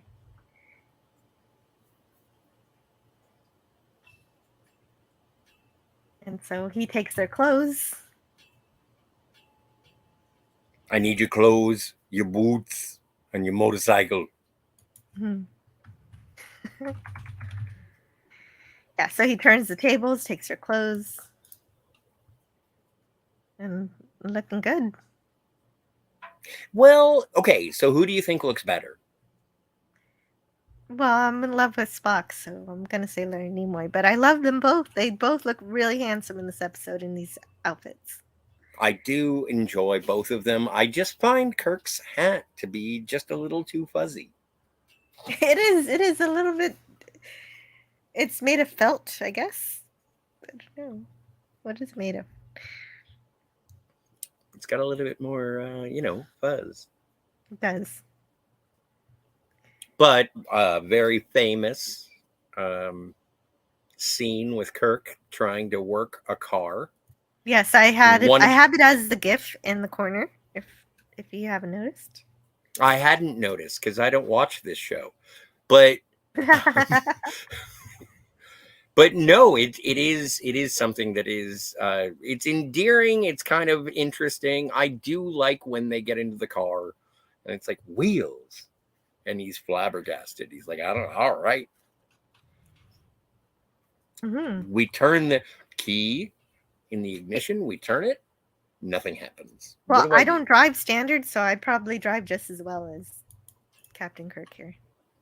Have you never driven standard? No. I have several times. And yes, this is an accurate description of how I did it the first time as well.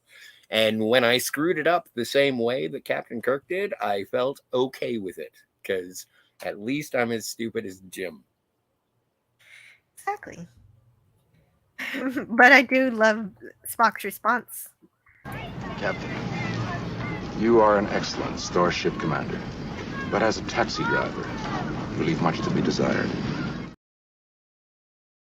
Do you ever get the feeling that there is less weight to this particular mission because everyone is enjoying sort of the amusement park?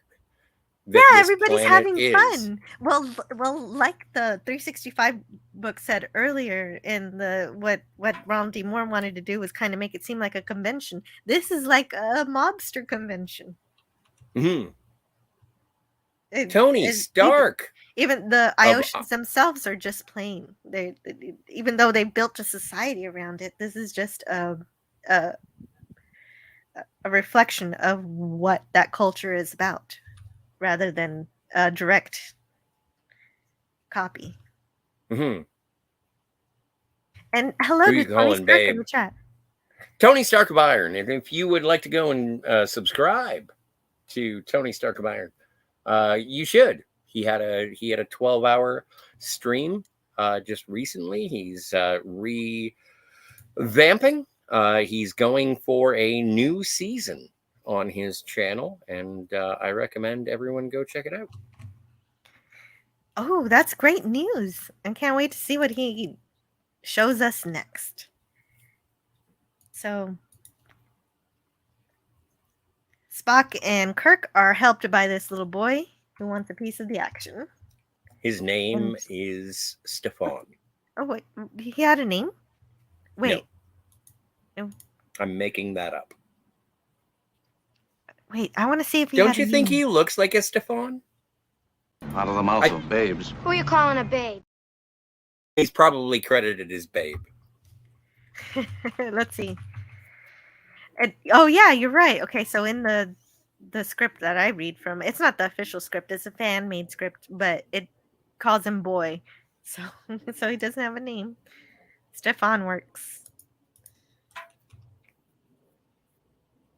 And so he's going to create a diversion for our heroes here. And he's going to pretend to be Kirk's son, which isn't out of the range of possibility.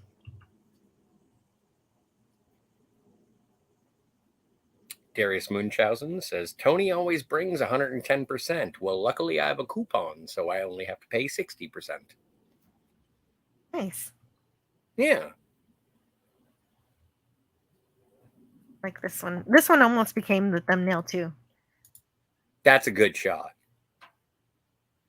Kronos does not like this episode. He doesn't? Probably because that's what he said in the chat. Oh. Here's something I just noticed. As the AI show, the women in this episode are very conservatively attired compared to most TOS episodes. Well, everybody is really classy in this episode. in terms of their dress. I'm a big fan of neckties and lapels. And so I enjoy a conservatively dressed woman. And also, there's a lot of busty women who are dressed conservatively, and I enjoy that aesthetic. Yes, they're dressed conservatively, but their outfits are tailored just right. To accentuate their assets. Exactly. That's what I meant. Standard is annoying, says Kronos. I don't need extra steps to drive a car. Yeah, me neither. I like automatic just fine. What was it? There was someone who said to me, and it was like, you're not actually driving a car if you're driving automatic, because it's not an active act, like it's not something you're actively doing. Mm-hmm. It's something that you're passively a part of.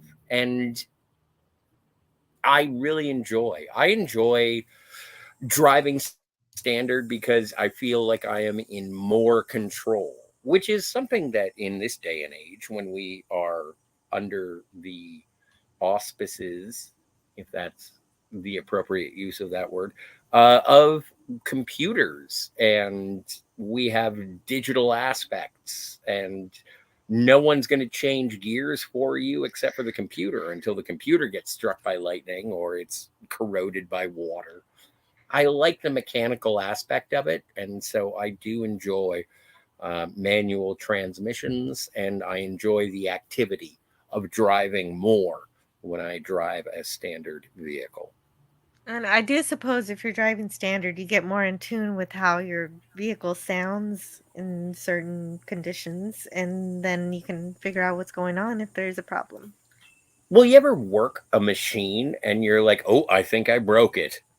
And it's you who are responsible for the breaking of the vehicle or the machine, as opposed to I was driving it and it broke. And it's like, no, it didn't break. Stop. You Car, broke it. go. I fix car. Right. But I just feel like in the older mechanics Yes. of it, then when you are more responsible for the machine that you are in control of, it becomes I more of agree. a relationship. That makes sense, but I still won't drive standard. But I do agree with the philosophy of being more closer to your car if you're driving standard. That has to be true. Well, it's an ideology. It's an idea. Mm-hmm. I agree with it, but I'm fine with automatic. Oh, sure. Sean Carter says, sorry for all the Twitter messages. The last one is a private link in case you want to share on the stream after the episode is over if you have time. Speaking of time, yeah, we're doing good on time so far, so we'll see what happens. Whoa. There's some chat. If this were remade today, says the AI show, Spock would say, as a taxi driver, you are a fine starship captain.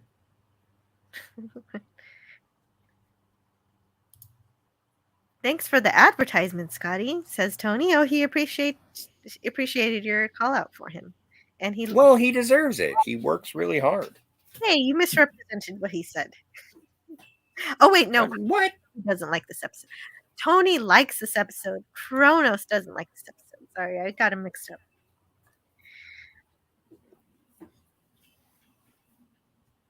Kronos would rather watch The Sopranos or the Godfather movies. Well, The Godfather is boring. Yeah, but The Sopranos and the Godfather are supposed to be more accurate. This is not supposed to be accurate. This is supposed to be what is. Oh my god! What an alien culture would do with it if they saw The Godfather. Yes, this is what an alien culture would do with the gangsters of the 20s with a book written by Caucasians. I think that there is an Italian element that is sort of omitted or lacking. I think that there is a cultural aspect because let's not forget La Cosa Nostra. If you do watch The Godfather, then it is, Sicilian. there is a certain level of the old world. I don't mean to be racist. I just mean to be historical.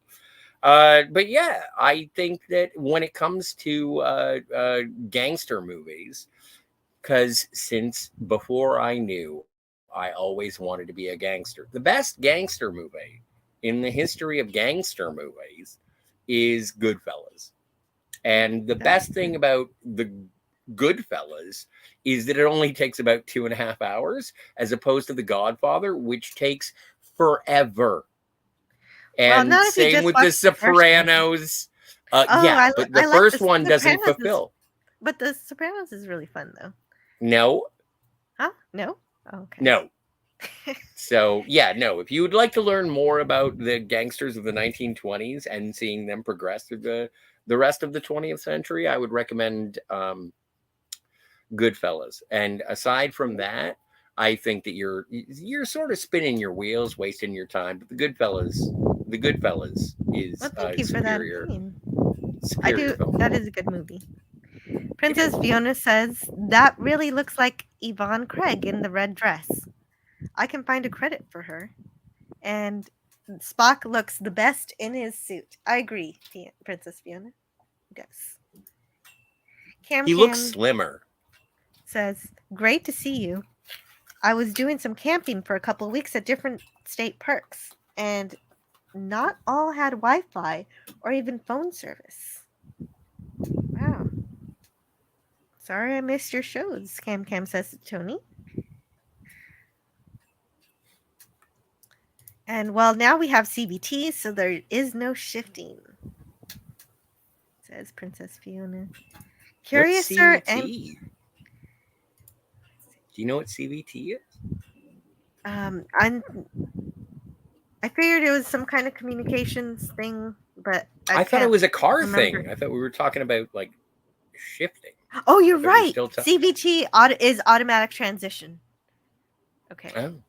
Yeah. Yeah, there you go. I like CBT. It's great. And I just learned that it's called CBT. Thank you, Princess Fiona. No one but Leonard Nimoy could pull off that color scheme. He does look good in brown, and let's not forget he's got sort of a green hue going on in his makeup. Kronos says the ears aren't knocking the hat off. There is this is a lighthearted version of Patterns of Force. Agreed. Says Princess Fiona.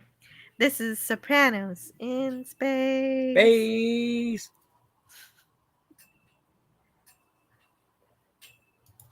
Kronos says Goodfellas was good, just had De Niro in it. Kind of like Godfather 2. The scene you froze on when Spock neck pinches the goons at the door would make great wallpaper. Yes. There's a lot of great screenshots in this episode. I could get some better ones too when I'm not in a rush making screenshots. Leia Show says, no, Goodfellas is very good, but not the best gangster film. Sergio Leone, Once Upon a Time in America, and Francis Ford Coppola's Godfather would be the best films in the genre. The AI show, I am not an expert because it's not my favorite genre. I will bow to your understanding. I'm just saying I prefer Goodfellas. It's just a preference. It's not that I have any authority on the situation.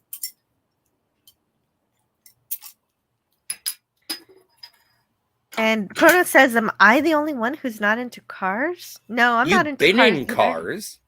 You've been in cars before, though. Yeah, I've been in cars, but I'm not into them. Same deal.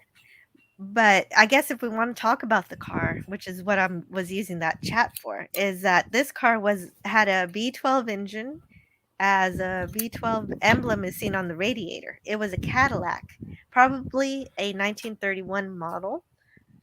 Note the winged radiator cap, which Cadillacs of that vintage had.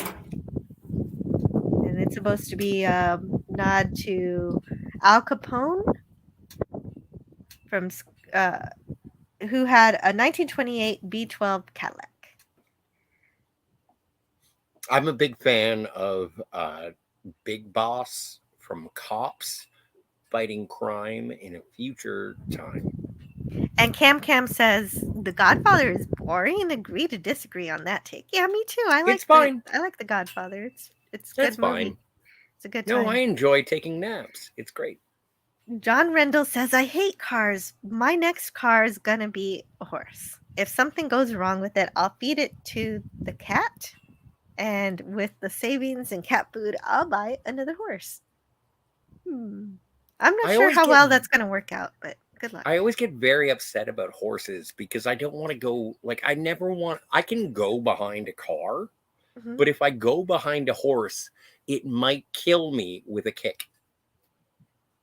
Yeah, it could. It very well could. And I don't want to do that. Well, you do have to know how to train your animals and deal with them.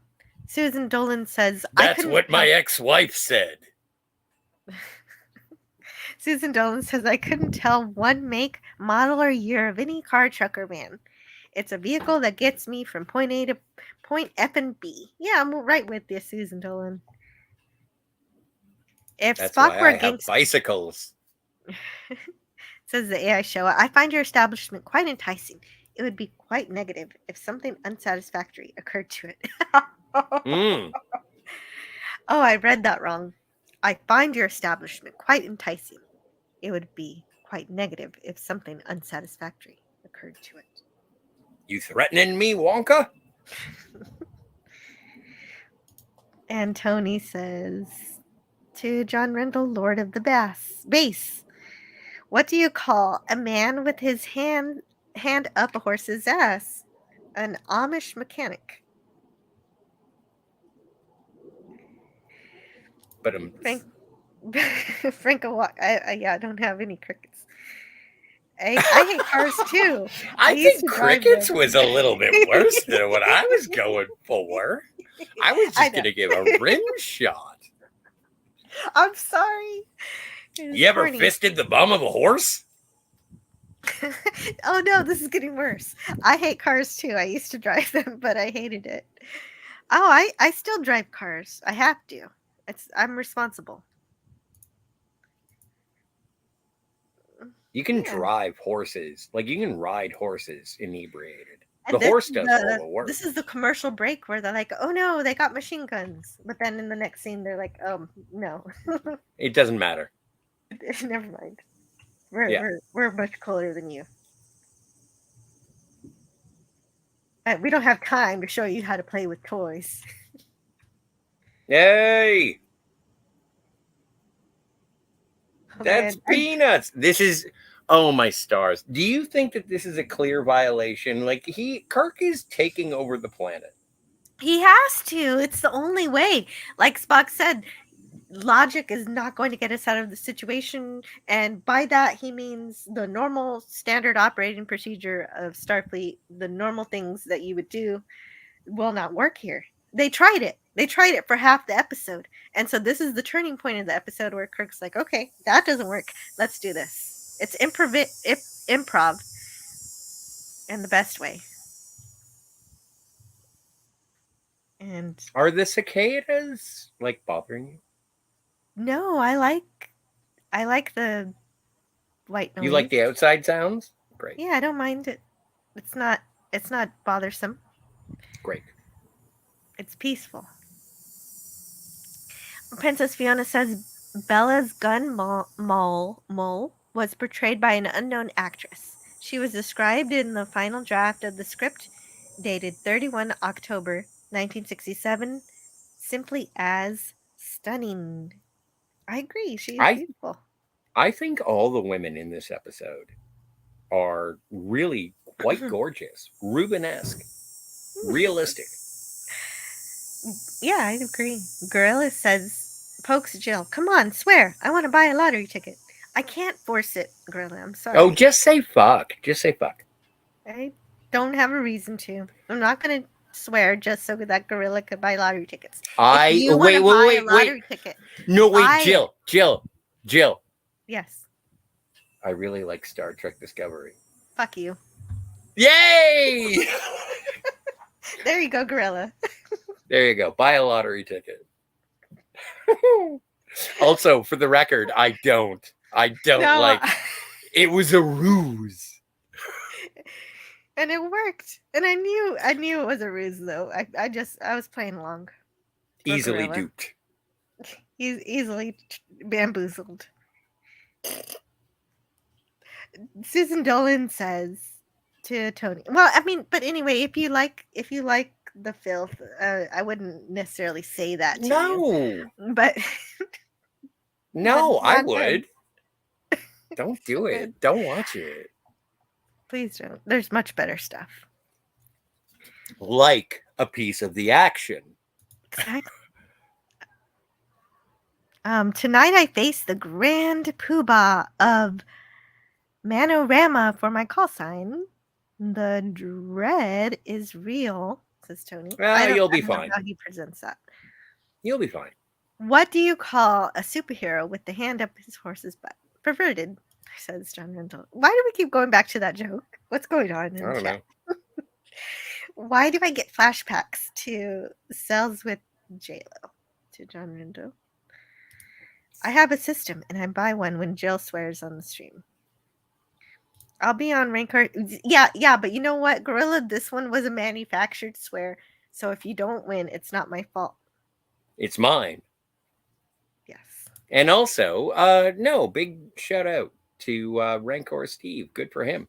Although, if you are a man and you're looking for advice on how to be a man, you're not doing a good job as being a man.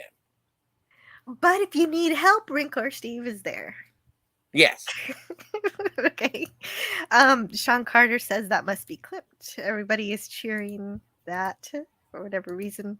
John Rendell is astonished. I'm so narrow. I need assistance being a man. Well, are you a man? Hey, Scotty, come on. But I need help. Okay, let's move on from that. It's a very important show to him, and he enjoys doing it, and he likes talking about. I've never listened to it. I don't know the quality. Yeah, right. So you don't know. It's probably. I don't know. I'm just too busy being a man. I don't have to listen to it. Okay. Douchebag Kyla says there has never been an example of society based on moral inversion. Actually, I'm surprised Jens has never been on that show. Oh, that's Jill and Wordy Dords? Yes, that's what it says. Oh my gosh. Coming this fall, the reality show about angry, embittered Star Trek fans in one house. Star Trek Recovery. No, you should. No. Hang on a second. AI show coming this fall. The reality show about angry, embittered Star Trek fans in one house. Saving Star Trek. Oh, play. Oh my God, Scotty. John Randall says playback of Jill cursing will be my new ringtone. You should be a little bit sorry. It should be. Princess Fiona says, I am normally a person who accepts that people like what they like, but in the case of the film, there is something seriously wrong with people who think that crap is good. Sorry. Well, and this is the thing. But it's not my brain, so they can enjoy what they want. Yeah, go ahead. I do want to say what Pop Culture Curator says. I'm on my phone, so I can't spell out entire names, guys. And I would like to say that Pop Culture Curator is an amazing advocate for the community that we have. This started, Jill, correct me if I'm wrong, it is one of your first interactions online. You guys talked about DeForest Kelley and his poetry. Yes, that is my very first live stream with Pop Culture Curator. And it is something that I am. It's part of the reason why I enjoy streaming with Pop Culture and you, Jill, is that there is a celebration of Star Trek. There is a philosophy behind it where we are all in the same boat. We all love Star Trek, and we all come at it from different perspectives. I have found, and I've had difficulty, I'm the first to admit, with people who agree with what I agree with, but from different perspectives. And so if I'm adversarial or if I'm abrasive, it's not that I'm doing it on purpose. It's not because I'm trying to push Star Trek fans away. It's just that I have my own opinions and I am abrasive. Like if you call me an asshole, yeah, I'm a bit of an asshole. But I really enjoy everyone who is here, and I'm so thankful that we can all share in our celebration I love of to Star celebrate Trek. Star Trek for sure. Hmm. Tony says it's a great show. Give it a shot sometime, Scott. I What may. show? Manorama. Oh, that. Oh, yeah. Of course. Thank you. Cam says, have fun, everyone. It was great to see so many of you here. Take it easy. He says, thanks, Jill and Scotty. I really like this episode. It's fun. I'll be listening, but I got to do some shite I don't want to do. Yeah, be back if I can. Well, it's always good to see you, Cam. You are a pleasure. Mm-hmm. And Tony can do the epic trailer guy voice. I will. Kronos The says, only Star Trek show I can't continue watching after the second episode. You know what? Like Discovery had. Never mind. I don't want to talk about it. thank you. I didn't get past the second season. I don't got care. farther than Kronos. Susan Dolan says, a good gangster movie that's historical is The Road to Perdition with Paul Newman, Daniel Craig, Jude Law, Ciarán Hinds, and Tom Hanks. The Paul Newman character is based on gangster John Lummy. Susan Dolan, absolutely. That's great. And it was based on a graphic novel. Amazing movie. One of Tom Hanks' better performances. Mm-hmm. Agreed. Amazing. No, Kronos, I'm not. I once had herpes. Okay, so I'm going to That's go not over how you here. pronounce it, but it's also not a thing I actually had. So, well, that's a relief to know. well, I guess. why? Why To are you somebody. relieved? It's not like we're gonna. No, I know that. Do the I'm just saying. coitus. I'm just saying. I'm glad you're not sick. No, of course I not. know. I don't have the coitus. You don't have the okay, whatever. The herpes. Yeah. That's good for somebody. A minuscule, a very small piece. Yeah, I thought that was funny. So I've been having this slide up for the longest time, trying to find where I am in my notes because I'm just getting back to my notes. And so they break into Krako's headquarters. Sorry, Fiona makes me giggle. I'm sure she does. You can read. Who's her interfering? We're taking over. Check. Right. But we don't want to come down here. It's amazing. Like, you have to watch the episode. I'm just going to pantomime everything that Bill says throughout this. And I love it when Spock puts his feet up on the desk. This is amazing. And it's role playing, and it is something where Spock, like, follows the lead of Kirk. Kirk is into this. And again, I have said this a couple times in our reviews of the original series. Is when Spock says at the beginning of Star Trek II, I know of your fondness for antiquities. This is why Spock knows of Kirk's fondness of antiquities. He knows that Kirk digs this. Yeah, he knows something about it. That's why he's able to get in character as a 20s gangster so easily, because he must know something of this history. He's read the history books. This scene where Kirk puts his feet up is supposed to be reminiscent to a similar scene in Mervyn LeRoy's classic gangster film Little Caesar. I have never seen Little Caesar. Pizza, pizza, pan, pan. That's Little Caesar, right? Yeah, right.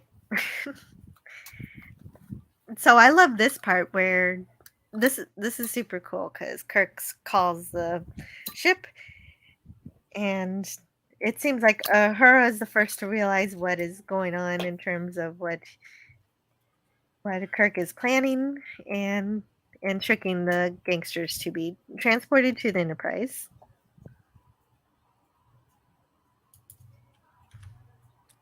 Hey, Scotty, why don't At you figure out what's going on the other end of that blower?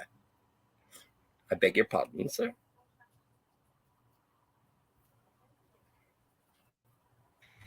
And so there he goes. Krako's been sent to the Enterprise. And then there's a big fight. Big fight. Big punch. Mm. Bum, bum, bum, bum, Hey. bum, bum, bum, bum. Check. And oh, this is a cool moment too. Can you go back one? Okay. Sure. I'll try. I'm on a different window. I find it very off-putting that the gentleman by the door is staring directly into the camera. You know what? That bothered not- me too. Like, he's not looking at Krako. He's acting like he's been paralyzed. Yeah, it's weird. It is weird. Either way, it would have been nice a if he was moment. directed. It would have been nice if he were directed to look at the transporter, look at the gangster, look at Krako. Yeah, look at Krako. Mm-hmm. Because that should be his focus. And of course, Krako is outraged. Rights. Of course, Scotty, I'd like to show him the ship. You got nothing. You mind your place, mister, or you'll be wearing concrete galoshes.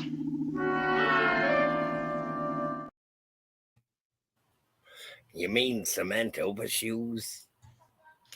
Aye.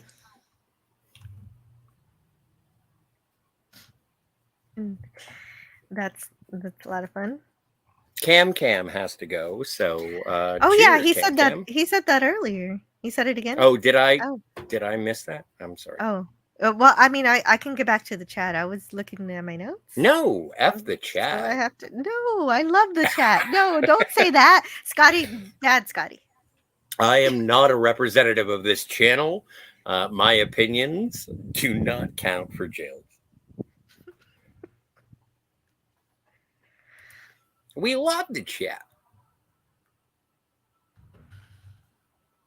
Honestly, I wish this whole thing was offline, so it was just me and Jill talking about this episode, but whatevs. We're really happy to have you here, as am I. Mm-hmm. I know I what? lost Jill, can I see you a space in camera my too for notes. just 1 second? No, I lost my place in my notes now. No, I know, but don't you think that I add a little something to the show by You being add a a ton. little You do. dismissive of, and Oh. like I don't mean it on purpose. Well, no, like, but it worked. mean It worked so perfectly. It worked All right. perfectly the way we did it. I know. This seems like after show notes. All right. Well, we'll talk about it later. Mm-hmm.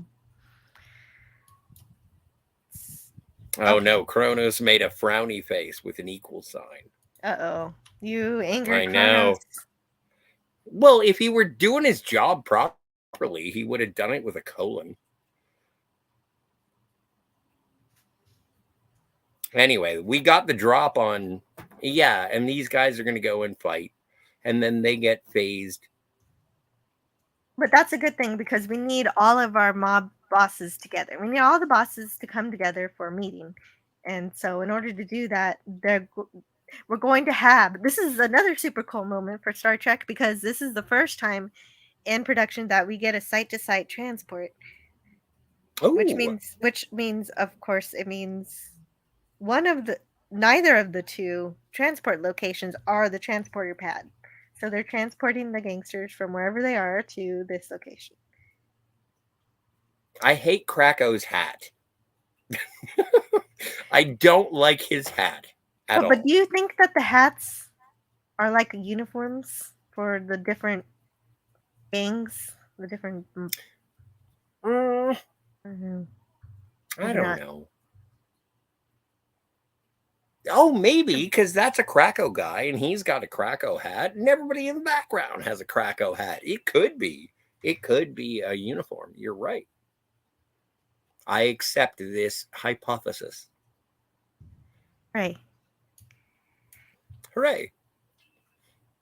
Also, I think that it is really rude to walk on a pool table. I think you're going to bust it. He's going to You're have gonna to fuck up replace the felt. that belt. Yeah, he's going to have to Yeah. replace that belt. I would advise you to keep dialing, Oxmix. Number one with a bullet of my favorite quote in all of Star Trek. And the Federation's taken over, whether you like it or not. I think that whenever anybody talks about Spock's sense of humor, the best thing that I have ever seen in the entirety of Star Trek is when Spock says, I'd advise you to keep dialing, Oxmix. That is amazing. It is amazing. It fills my heart with joy. That is something where it's like, yeah, Vulcans do have a sense of humor. And if, let's say, hypothetically, McCoy talks to Spock and says, so what was going on with that? I advise you is to keep dialing. Doctor, simply, I was interacting in the vernacular of the planet. I thought that it would ensure our goals. You know what? You're absolutely right, Scotty, because it's a great demonstration that just because Vulcans don't express emotion, that doesn't mean they don't understand emotion. In fact, they understand emotion maybe even better because they have such of a control on it. I just really, and also considering we've been going in production order, this is one of those things where it is an evolution of the relationship between Spock and McCoy. It is an evolution of Spock interacting with his human shipmates. I think this is great. I think, like, I'm not going to, spoilers for my review, I'm not going to give it an A.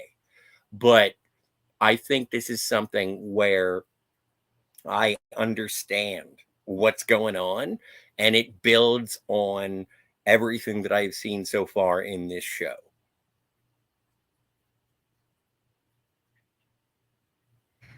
And so, yeah, so Kirk proposes that they give the Federation a 40% cut. But they don't believe him that he has a starship full of 400 people, even though Krako says he's been there. So they have to do a demonstration.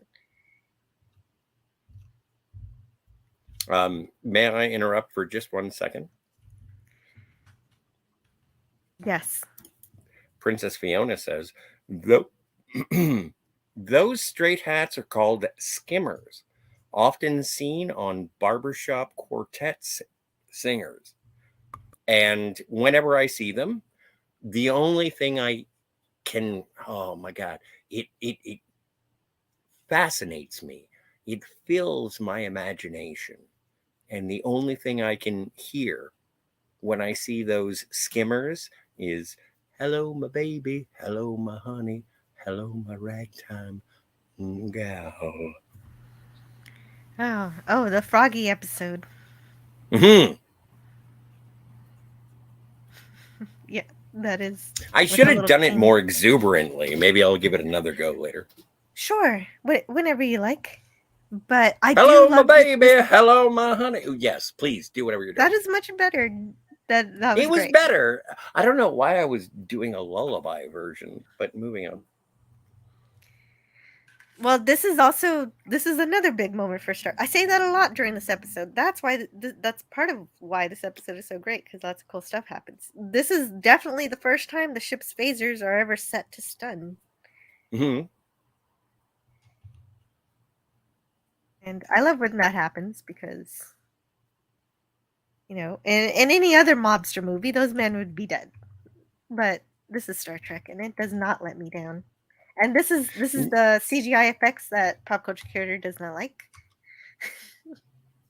See, it's weird. It's weird because the original special effects, they still had sort of the blast around the gangsters, but it didn't have the direct beams. And so Pop Culture is absolutely correct.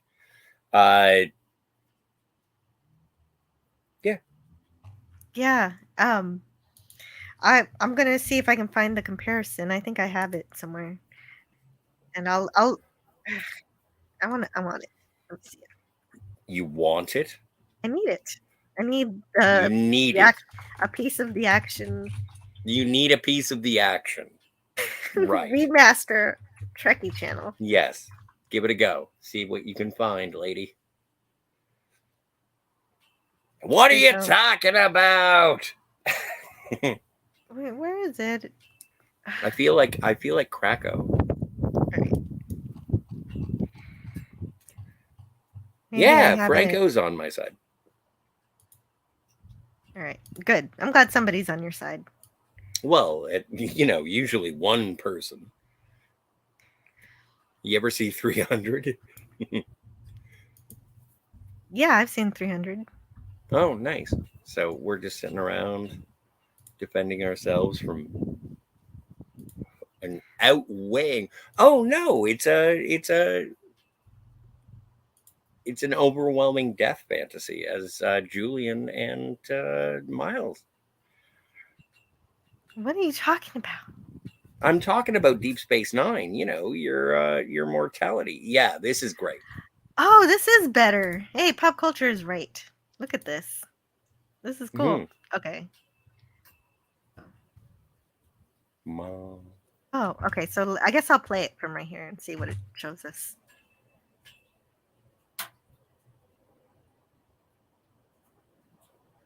Yeah. I like it without the beams. I just like watching it. It's fun. Well, I wish it could be your new ringtone, but it's strictly visual. It could be my new something, though. I'll think about it. All right. You can watch it while you're making sweet, sweet love. Okay. Why not? Just a strobe light. Hey, baby. Well, anyway, you wanna do naked times while we watch phaser interactions from a piece of the action? And let me tell you, I can guarantee you'll get a piece of the action. Hey now. That is a weird. This is why I am a virgin. So the mobsters agree. They're convinced to allow the Federation to control. They agree to Federation control. So everybody's Cosby'd on the street. But it's very. I think it's very important to realize that the whole idea of Kirk implementing this tax. Oh wait. Oh, it's a tax. Oh wait, we're not there yet. Perspective. We're not there at that part yet. All right, I gotta go pee. I'll be back in a second. You keep talking about the financial aspects. Well, no, actually, I'm gonna get back to that in a minute. I meant all right. What I meant to say is that I'll do my best to be quick. I'm gonna go pee on a dog. Okay. All right. So since Scotty said that, I'm gonna play this. Since he kept talking about pee, I can't.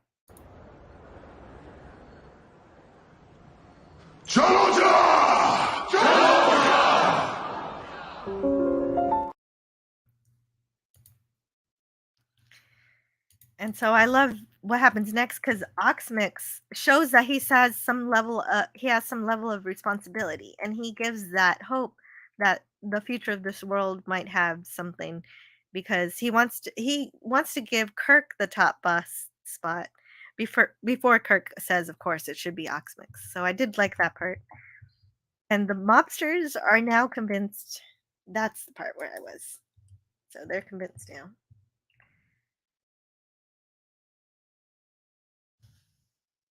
They're convinced to accept the 40%. And they get some drinking stuff to celebrate. If I got one more clip, it would have been that. I thought that was adorable. That's fun. But Spock has some concerns about Kirk's 40% cut. And so we learn that this whole idea of this 40% is kind of like a tax on this planet to go back into the planet treasury to help the Federation guide the Iosians into a more ethical society.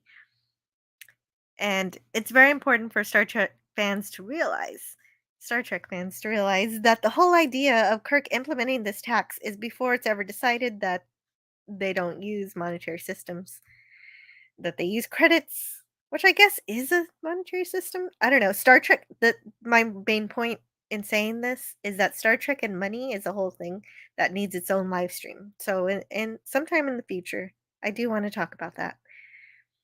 But here's proof that during Kirk's time, they did implement some sort of taxes on occasion for humanitarian purposes. It's allowed.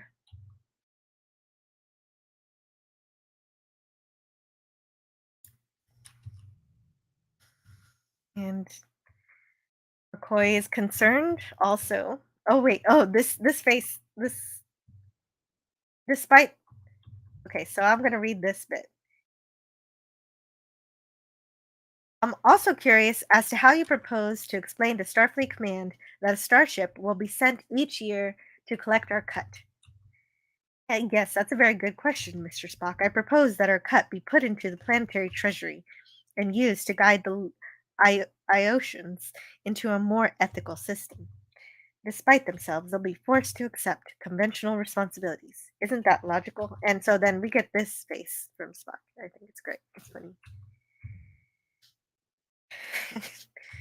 So McCoy is concerned about leaving his communicator on the planet in the hands of the Iosians. And I think this is the point where the prime directive lesson of the episode comes full circle, because Kirk knew it was their responsibility to help improve the society that a previous starship had corrupted. And when the Horizon left, yes, they left the gangster book, but they also left some technical manuals, including books on how to build radios and maybe other similar kind of things that help them build all of the ancillary things that are tangential to living life as a gangster. And I think that is a little similar to McCoy leaving his communicator. So I love all of the beta canon stuff, which explores that idea.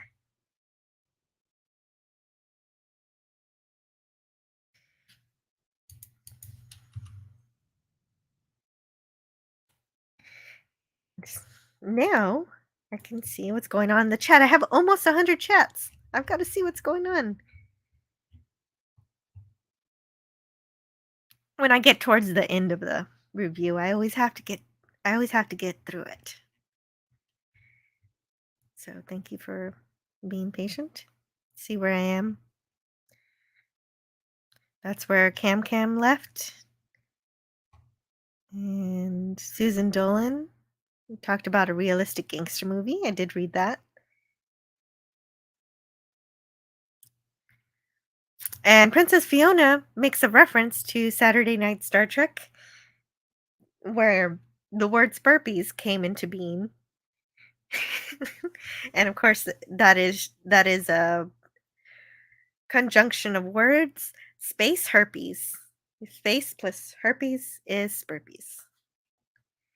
That's where I first heard it anyway, is on Saturday Night Star Trek with Clobby and Raquel at Clobburn Times.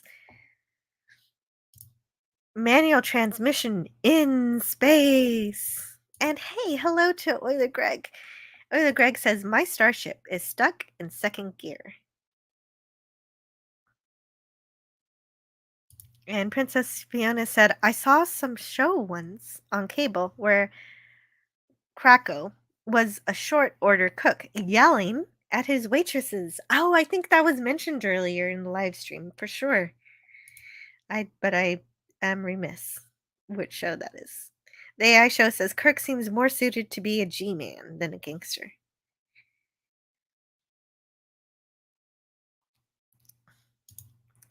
And Susan Dolan says, I have this movie because of my family ties to John Rumi character, who is based on John Loomy, a Midwest Irish branch of Capone's Italian mob.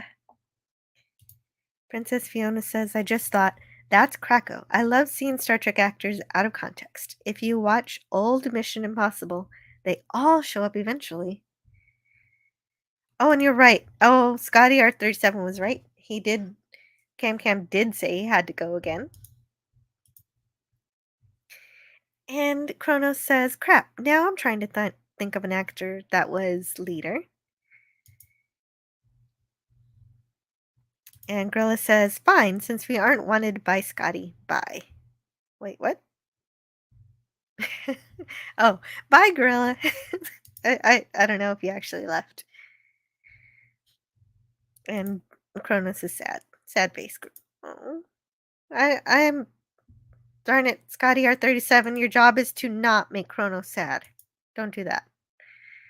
Gorilla says, Kronos, which finger? Index and middle, says Kronos. Franco Walker says, I love the Jill and Scotty show. Me too. Princess Fiona says Scotty R37 adds hostility and abrasiveness to an otherwise harmonious stream. The AI show says if Star Trek were like Mission Impossible, good morning, Captain Kirk. The man on your widescreen is what is known as gangster. Your 5-year mission, should you accept it?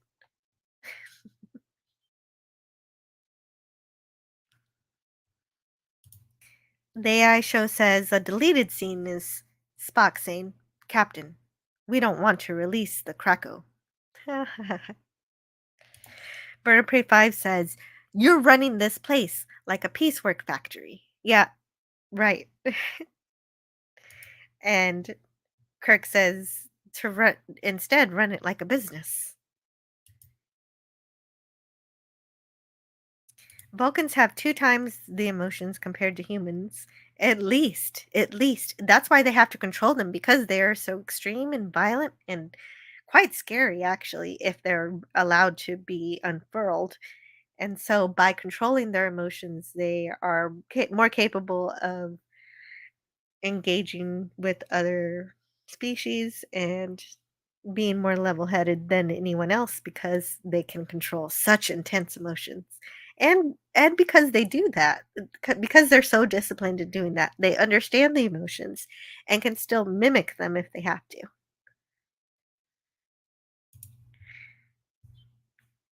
Bank Chris says the same Klingon line like last week, so I should be able to say it. Did you say fuck again? No, but read this chat again. Majaj, ting hol, daj tala. You've got to teach me how to read Klingon. Well, you know, you're not a Varul. Princess Fiona says those straight hats are called skimmers. Oh, you read that one. Okay, so I got up to the chat that you read. And Cronus liked when you sang that song, I think, because he said, sing something. No. What do you want? Jill, what do you want me to sing? I don't know. One of the musical cues in this episode. Oh, I don't. Boom, boom, boom, boom, boom, boom, boom. And you know what? That is just the ladies swinging their hips. Nice. That is just sexy music. The AI show says, I just suddenly thought of Spock, McCoy, and Kirk singing as a barbershop quartet after reading what you wrote. And Franco Walker says those hats are called straw boaters over here in the UK. Kronos wants a 10-gallon hat. I didn't know Franco was from the UK. Nighthawk says, hello, Jill, Scotty, and chat. Hey, Nighthawk. Bird of Prey 5 says, I would be stunning entire planets with your phaser. I'm stunned. No, Bird of Prey is stunning on Seems like a all of good the idea. planets. That too. Stunning while he's stunning. Yeah. Bird of Prey 5, stun first, ask questions later. I agree with Scotty and Pop on the special effects. Mm-hmm. Chrono says, crack is whack. Yes, that's a good public service announcement. But Coke is woke. So they're both terrible. The AI show says, if nothing much happened in a Star Trek episode, it would be called a piece of inaction. Yep. That's cute. Princess Fiona says, really makes me want to have an industrial strength phaser. And James Caserta says, Jill is my drug of choice. Interesting. Chronos says, disco phaser. Mm-hmm. Hey, yeah, if you just add some colors to those shots, you can definitely make them disco phaser effect. For a quartet, you need to add Scotty, otherwise they're a trio. Oh, right, okay, so Kirk, Spock, McCoy, and Scotty. Sure. Yeah, but or no, you know what? You have. Can you put in Uhura because her voice is so beautiful. And you also need Eddie Paskey on drums as Mr. Leslie. Okay, I like this Star Trek band that we're creating. The AI show says in the original FX, it looks like the cars got slimed by Slimer from Ghostbusters. That's true, but at least, like, the thing is, and this is why I'm sort of on side with pop culture in the situation, is that, like, Kirk says, can you put the phasers on stun on a radius around our coordinates? And so it's not like beams, it's like wide image phasers, like wide dispersion phasers. And it's just like energy around where they are in that building, as opposed to the specific beams, which doesn't make any sense, because that would be like, do you hear or do your sensors pick up the machine gun fire outside of this location? Stun them. It's like, just knock everyone out around us is what Kirk is asking, and the special effects in the remaster do not indicate that. Yeah, I was wondering if they died. That's my impression when I see that scene. I'm like, oh, they just killed everyone, and oh no, it was just a stun. So in the it saves it. Well, in he the says script. it. He says it. He says it. Say. He does say Yeah. stun, but it doesn't look like a stun. And it Well, does it's look more like a stun weird in the because original. they, like, even, and this is something about the remastered special effects, is that they don't change the colors, they don't change what's going on with the original special effects. What they do is they sort of refine those special effects. And so if it was red in the original show, it's red now, which is even exhibited in this episode, is that Kirk and Spock walk into the building and they say, phasers on stun. And then red beams stun the guys. And then later on, green beams stun the people on the street. And so, like, there has never been really much of a consistency in the original series as to what color stun is, whether or not there is stun. Like, later on, when we get into the Bird of third Prey season... 5 said 10 minutes ago, oh, well, doctor time, talk to you later. Oh, okay. Oh, well, bye, Bird of Prey hey. 5. I don't mean to interrupt your waxing on the No, I was kind of going phasers. off. No, it's cool. That was pretty good, though. I enjoyed it, and I wish I didn't Well, but interrupt more it. But I had to importantly- say goodbye to Bird of Prey 5. Well, and one of the things, like I may take shots, but come on, I do enjoy everybody who comes to hang out. And Jill, you are good enough to allow me to hang out. And so, yeah, Bird of Prey, Pop Culture Curator, everyone who is sort of ensuring your survival. If it weren't for your survival, we would be talking to tribbles.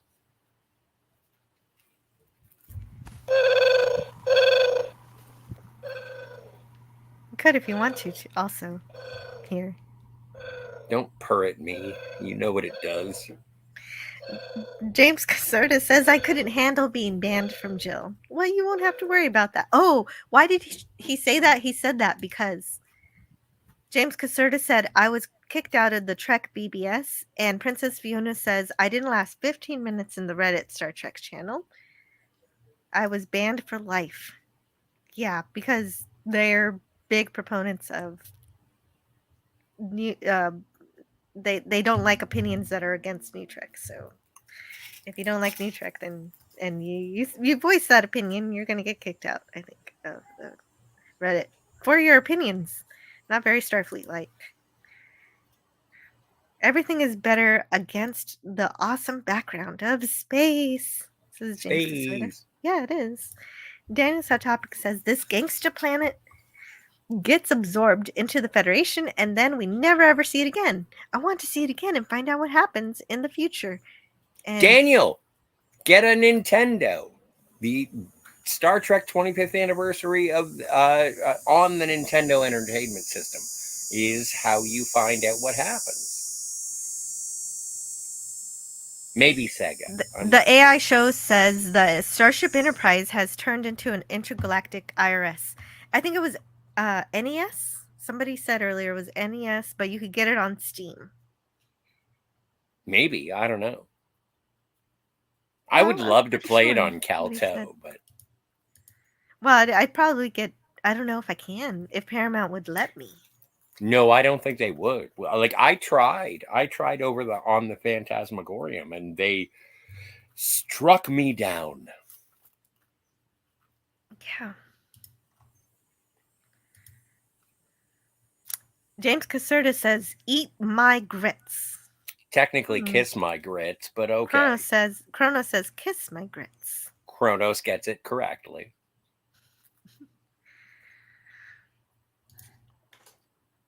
And after watching Vic Tayback here, I thought of the theme song from Alice, says the AI show. There's a new thug in town, and he's looking good. That's me. Ah, jeez. Oh, thank you, James Caserta. Jill is set on stunning. I couldn't read that, so I'm glad you did for me. I kind of tripped over it. Yeah, it's good enough. Right. Corona says, I must be the only one that doesn't like this episode. I voted accordingly. You are. And that's all right. You don't have to like every episode just because other people like it. You got to be honest and true to yourself. Princess Fiona says, Scotty is right. If phasers are set on widespread, you shouldn't see the beams like that. You know what my favorite thing about this show is that when people are talking about me or the character Montgomery Scott, I always have to take a second and be like, who are we? What? Oh, me. And Pop Culture Curator says, oh, right. Are they talking about Scotty or are they talking about Scotty R37? And that's always the distinction that needs to be addressed. I always get confused. I get confused sometimes, but most of the time I can suss it out. I'm a narcissist, so it's always about me. It's a stun because they don't vaporize. Makes sense. Yes. But no, there's degrees to stunning. So maybe there's a way to kill without vaporizing with the stun setting. Since you can... I don't know. I'm just arguing for no reason. But you're right, Pop Culture Carrier. Was that a demon tribble? No, this is a demon tribble. No, that's just a tribble who doesn't like Klingons. Oh, Jill and Chill. And oh, wait a minute. We need to say our reviews of this episode. I was reading the chat because you were away, and so I forgot all about the reviews. I thought you were reading the chat because you liked them. Oh no, yes, that too. Oh no, no, I don't like them. I just felt obliged. No, I don't. Shut I up, know. Scotty. Yes, I will. Give me your review of the episode. It's like a 7. Okay. No, I think this. I give it a B+. I give it a B+. I think it's interesting in terms of the circumventing of the Prime Directive, whatever Prime Directive violations that had happened. It's someone else's fault. It's not our fault. We're here to rectify it. And so it is. It's fine. It's kind of goofy. It's fun. I think that everyone's performance, like, I think this is something that I see William Shatner's performance more than I see Captain Kirk, because he does such a great comedic performance. And I think Spock, I think Leonard Nimoy does a great job as like sort of playing with the character while also enjoying the situation. It's a benefit. Like, I do like it very much. I'm sorry, there's a lawnmower going on. But yeah, it's a B+. Everything's fine. I really enjoy it. It makes me laugh. It makes me happy. But is it a good Star Trek episode? No, it's not a good Star Trek episode. It's fine. It's fun. I good. think it's a great Star Trek episode because, are you finished? No, I want to fight with you. Okay. I want to say, why do you think I'm going to give it a B+? Why do you think it's a good Star Trek episode? I don't know why we're fighting. I'm giving it an A-. And I think this is a wonderful cautionary tale as to why the Prime Directive is so important, even though it's often overlooked or excused away in one form or another. But this is something that tells you exactly. This episode doesn't just tell you, but it shows you the damaging effects of a simple series of what a simple series of contaminations can really have on affecting a negative change in a plant's development. And in a fun way. It's really fun. Everybody's having fun making it, and I have fun watching it, and it's really funny. And I love seeing Captain Kirk drive a car and hearing Koenig relate it to Star Trek 4. I can see why I think it's such a good time. With the fish out of water element is also here.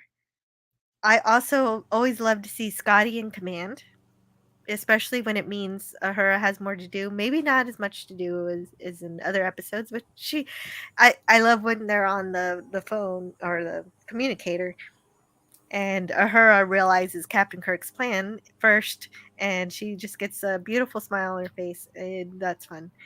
And I like this assessment of the episode written by Mark Cushman in a book called These Are the Voyages, TOS Season 2.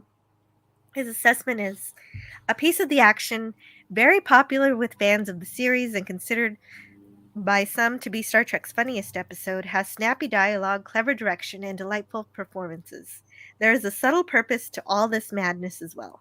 People throughout history have been heavily influenced by fashion, trends, pop icons, characters of modern literature, including ultra cool tough guys seen in motion pictures and television. This story is rich in social satire, even though we may be too distracted while laughing at these inept wannabe gangsters to see the parallels in our own lives. Substitute tattoos and iPods for felt hats and submachine guns. Replace old gangster lingo with modern day slang, texting and tweeting instead of getting on the blower.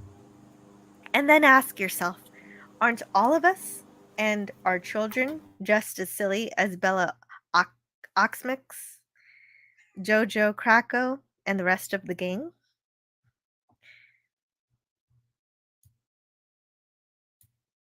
And there you go.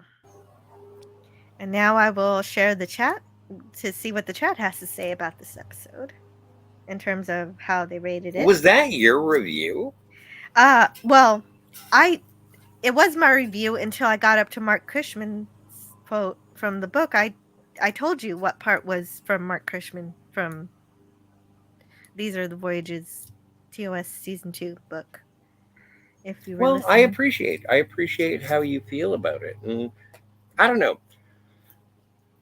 We were having a conversation behind the scenes earlier, and you enjoy exploring these episodes, and I enjoy celebrating these episodes. And when I celebrate these episodes, there is a certain level of, okay, come on, this is silly. It's fun, but it's silly. It's pure fun. It's fun, and that's okay sometimes. Not every Star Trek episode has to drag you down into a deep philosophical discussion of the beginning and end of the universe. And some of them do, and some of them are more fun, but this one still has something to say. Yes, it does. And that's why I enjoy your exploration alongside my celebration. Like, even my celebration may be a little lackluster, but your exploration finds the good in it. And yeah, that's what I like to do with Star Trek. That's the funnest thing. And but I did want to close the poll because every single time I have these polls, I completely forget. So I'm closing the poll right now. How would you rate a piece of the action? So for in the A range, we get 61%, B range 27%, C range 5%, D to F range 7%. Wow, it's all over the board. Amazing. I am glad that some people have F's to give. Mm-hmm. Princess Fiona says, I wasn't even mean on the Star Trek Reddit group. I was just pointing out story inconsistencies. I know I can be a little feisty, but I wasn't in this case and got banned anyway. Yeah, because you can't point out any flaws at all in New Trek or you get banned. It makes sense because they don't want anybody actually having a logical discussion. It's not allowed because it'll all fall apart. Every single time I show up in an online conversation about Star Trek Discovery, I was like, and this is consistent. I'm just like, that Star Trek Discovery started off with war crimes, and that's not my Federation. And then I'm banned. And it's like, all right, well, if you're okay with war crimes. War crimes and someone who was on their way to prison for committing mutiny. War crimes. Mutiny and war crimes. So if you got kicked out of a Reddit group, you know what? That's one of my favorite things, is getting kicked out of a Reddit group. Yeah. And Daniel's Hot Topic says, William Shatner is so awesome. I hope he is with us for years to come. He is just so great. I hate to break the news, Daniel, but he's 90-something years old. He's going to die soon. Oh, and yeah, well. Hey, Cardinal. Maybe you're not going to die soon. That's great. Hail, Cardinal Sin. Well, as far as I know right now, William Shatner is strong as can be, riding horses, riding his motorcycle. Oh, I just had this news. You did not. Shut up. I'll beat you up. William Shatner is still alive and very happy. Good. Okay, I don't have to beat you up. The AI show Why says... would you beat me up? It's not like I would have killed him. I don't know. I'm just influenced by this mobster episode. I'm sorry. The AI show says, I'm not on Reddit, but they may be rather cautious and suspicious over there, considering what I hear of that platform. And Princess Fiona gives the episode an A+. And you made Kronos sad again. What the heck did you do, Scotty? Oh, no, says Jill. Chat, we are not liked. Oh, Franco, calm. I love you guys. I'm sorry. I don't. Do. Kronos says Z-. I like you guys. I don't love you guys. Well, I do. Speaking of Montgomery Scott, it's your channel. What did you think of Montgomery Scott in Strange New Worlds? Oh man, why did I read that? I don't know. I didn't see it. I didn't see him in Strange New Worlds. You know, Daniel's Hot Topics, the only thing that I can say, and this is something that I sort of adhere to based on my relationship with our gracious host, there is in my mind, there's we one don't have Kirk. It's William Shatner. There is one Spock. It is Leonard Nimoy. There is one Scotty. And it's Yes, James Stewart. exactly. And that's the answer. And Daniel's Hot Topics answers himself. Nothing beats the original series. Exactly. Like, I have no ill will. I enjoy every other cover song. I enjoy the cover bands. But what did I think of them? I think they are covers. Franco Walker gives this episode an A++++. And Chrono says, oh no, he's adding minuses. Z minus. Oh wow. I no longer pollute myself with that trash. That's good. Yeah, don't do that. I'm very proud of you, Princess Fiona. We don't have time for that. Not on Tuesdays. Remaking TOS is just stupid. Agreed, James Caserta. Of course. We have to wait for the installation of the tractor beam on Tuesdays. The AI show says A+, one of the most purely entertaining and enjoyable episodes of Star Trek episodes. It's a nice basic send-up of gangster culture and examines being strangers in a strange land, fine and slyly satirical. That's a great review. As I said, the lighthearted, fun episodes that are allowed the characters we love to have some fun and us with them. They don't have to be Doomsday Machine. This was pure joy. Fun subtext, too. It was really nice to see Spock and McCoy working together as well. And Kronos says, Princess Fiona, now we are talking when you mentioned the Doomsday Machine. The characters, Princess Fiona says, still acted consistently with how we know them, and the gangsters managed to bring some menace with the comedy. Great set dressing and costumes, too. I was going to say something negative about Commodore Decker, but I knew that I was... Okay, good boy. Kronos is another sad face. That drool. Okay. Scotty was good in Spaceballs. Snotty. Lochlorn. Oh, Snotty was good in Spaceballs. True. Daniel's Hot Topic says this episode is most certainly an A+. What day is today? Tractor beams don't come until Thursday. Tuesday. I know. I thought it was Tuesday. Why is it Thursday now? I was hoping for Tuesday. But what's the next episode? Thank you, Kronos. That's exactly where I need to go because I got to get out of here. So the next episode, we're going to... Is it something I said? No, it's not something you said. I've got children who need me. I thought I was a child. Yeah, you are, but I don't have to pick you up from school. True. I hitchhike. Yeah, you figure it out on your own. I do. I drive horribly. I'm an excellent starship commander, but as a taxi driver, I leave much to be desired. Yeah. So next week, we're going to have... Okay, so I'm going to end the poll. End the poll. So I remember to do it this time. I did it. Now I'm going to copy it and paste it somewhere. So I have it for later. And I'm commentating my emotions on the computer. And next... All I see is a couple of you and your boys. Next Tuesday, we're going to continue our journey through Star Trek in production order with the next original series episode by any other name. And so I'll leave you guys with the preview for that episode. I love this Have a episode. lovely I can't Tuesday. wait. And have a great, great day and week, rest of your week. Bye, guys. Bless you, pop culture curator. Yeah. Chrono says I was not the minority.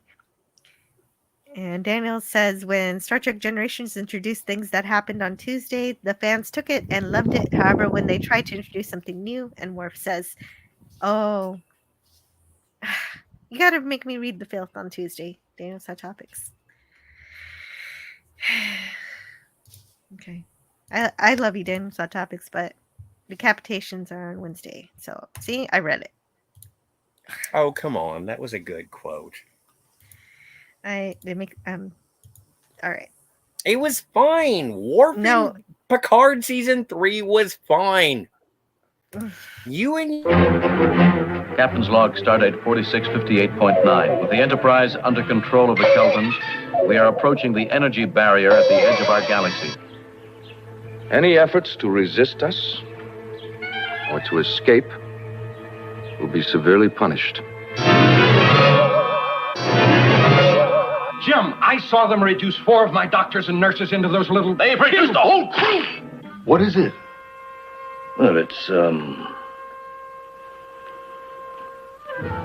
green. It's green. You are trying to seduce me. Me? I'm stimulating him.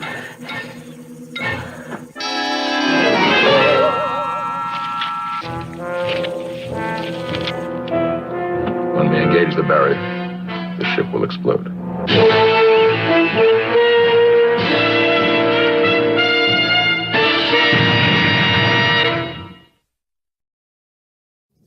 All right, move along. Done. Stop it. Get off of the things. Go outside. Get some food. It's like, it's a time of day where you live. Go do something. Shut up, Snoopy. I don't care. You smoke too much. Let's go. Let's go adventure. Let's go explore.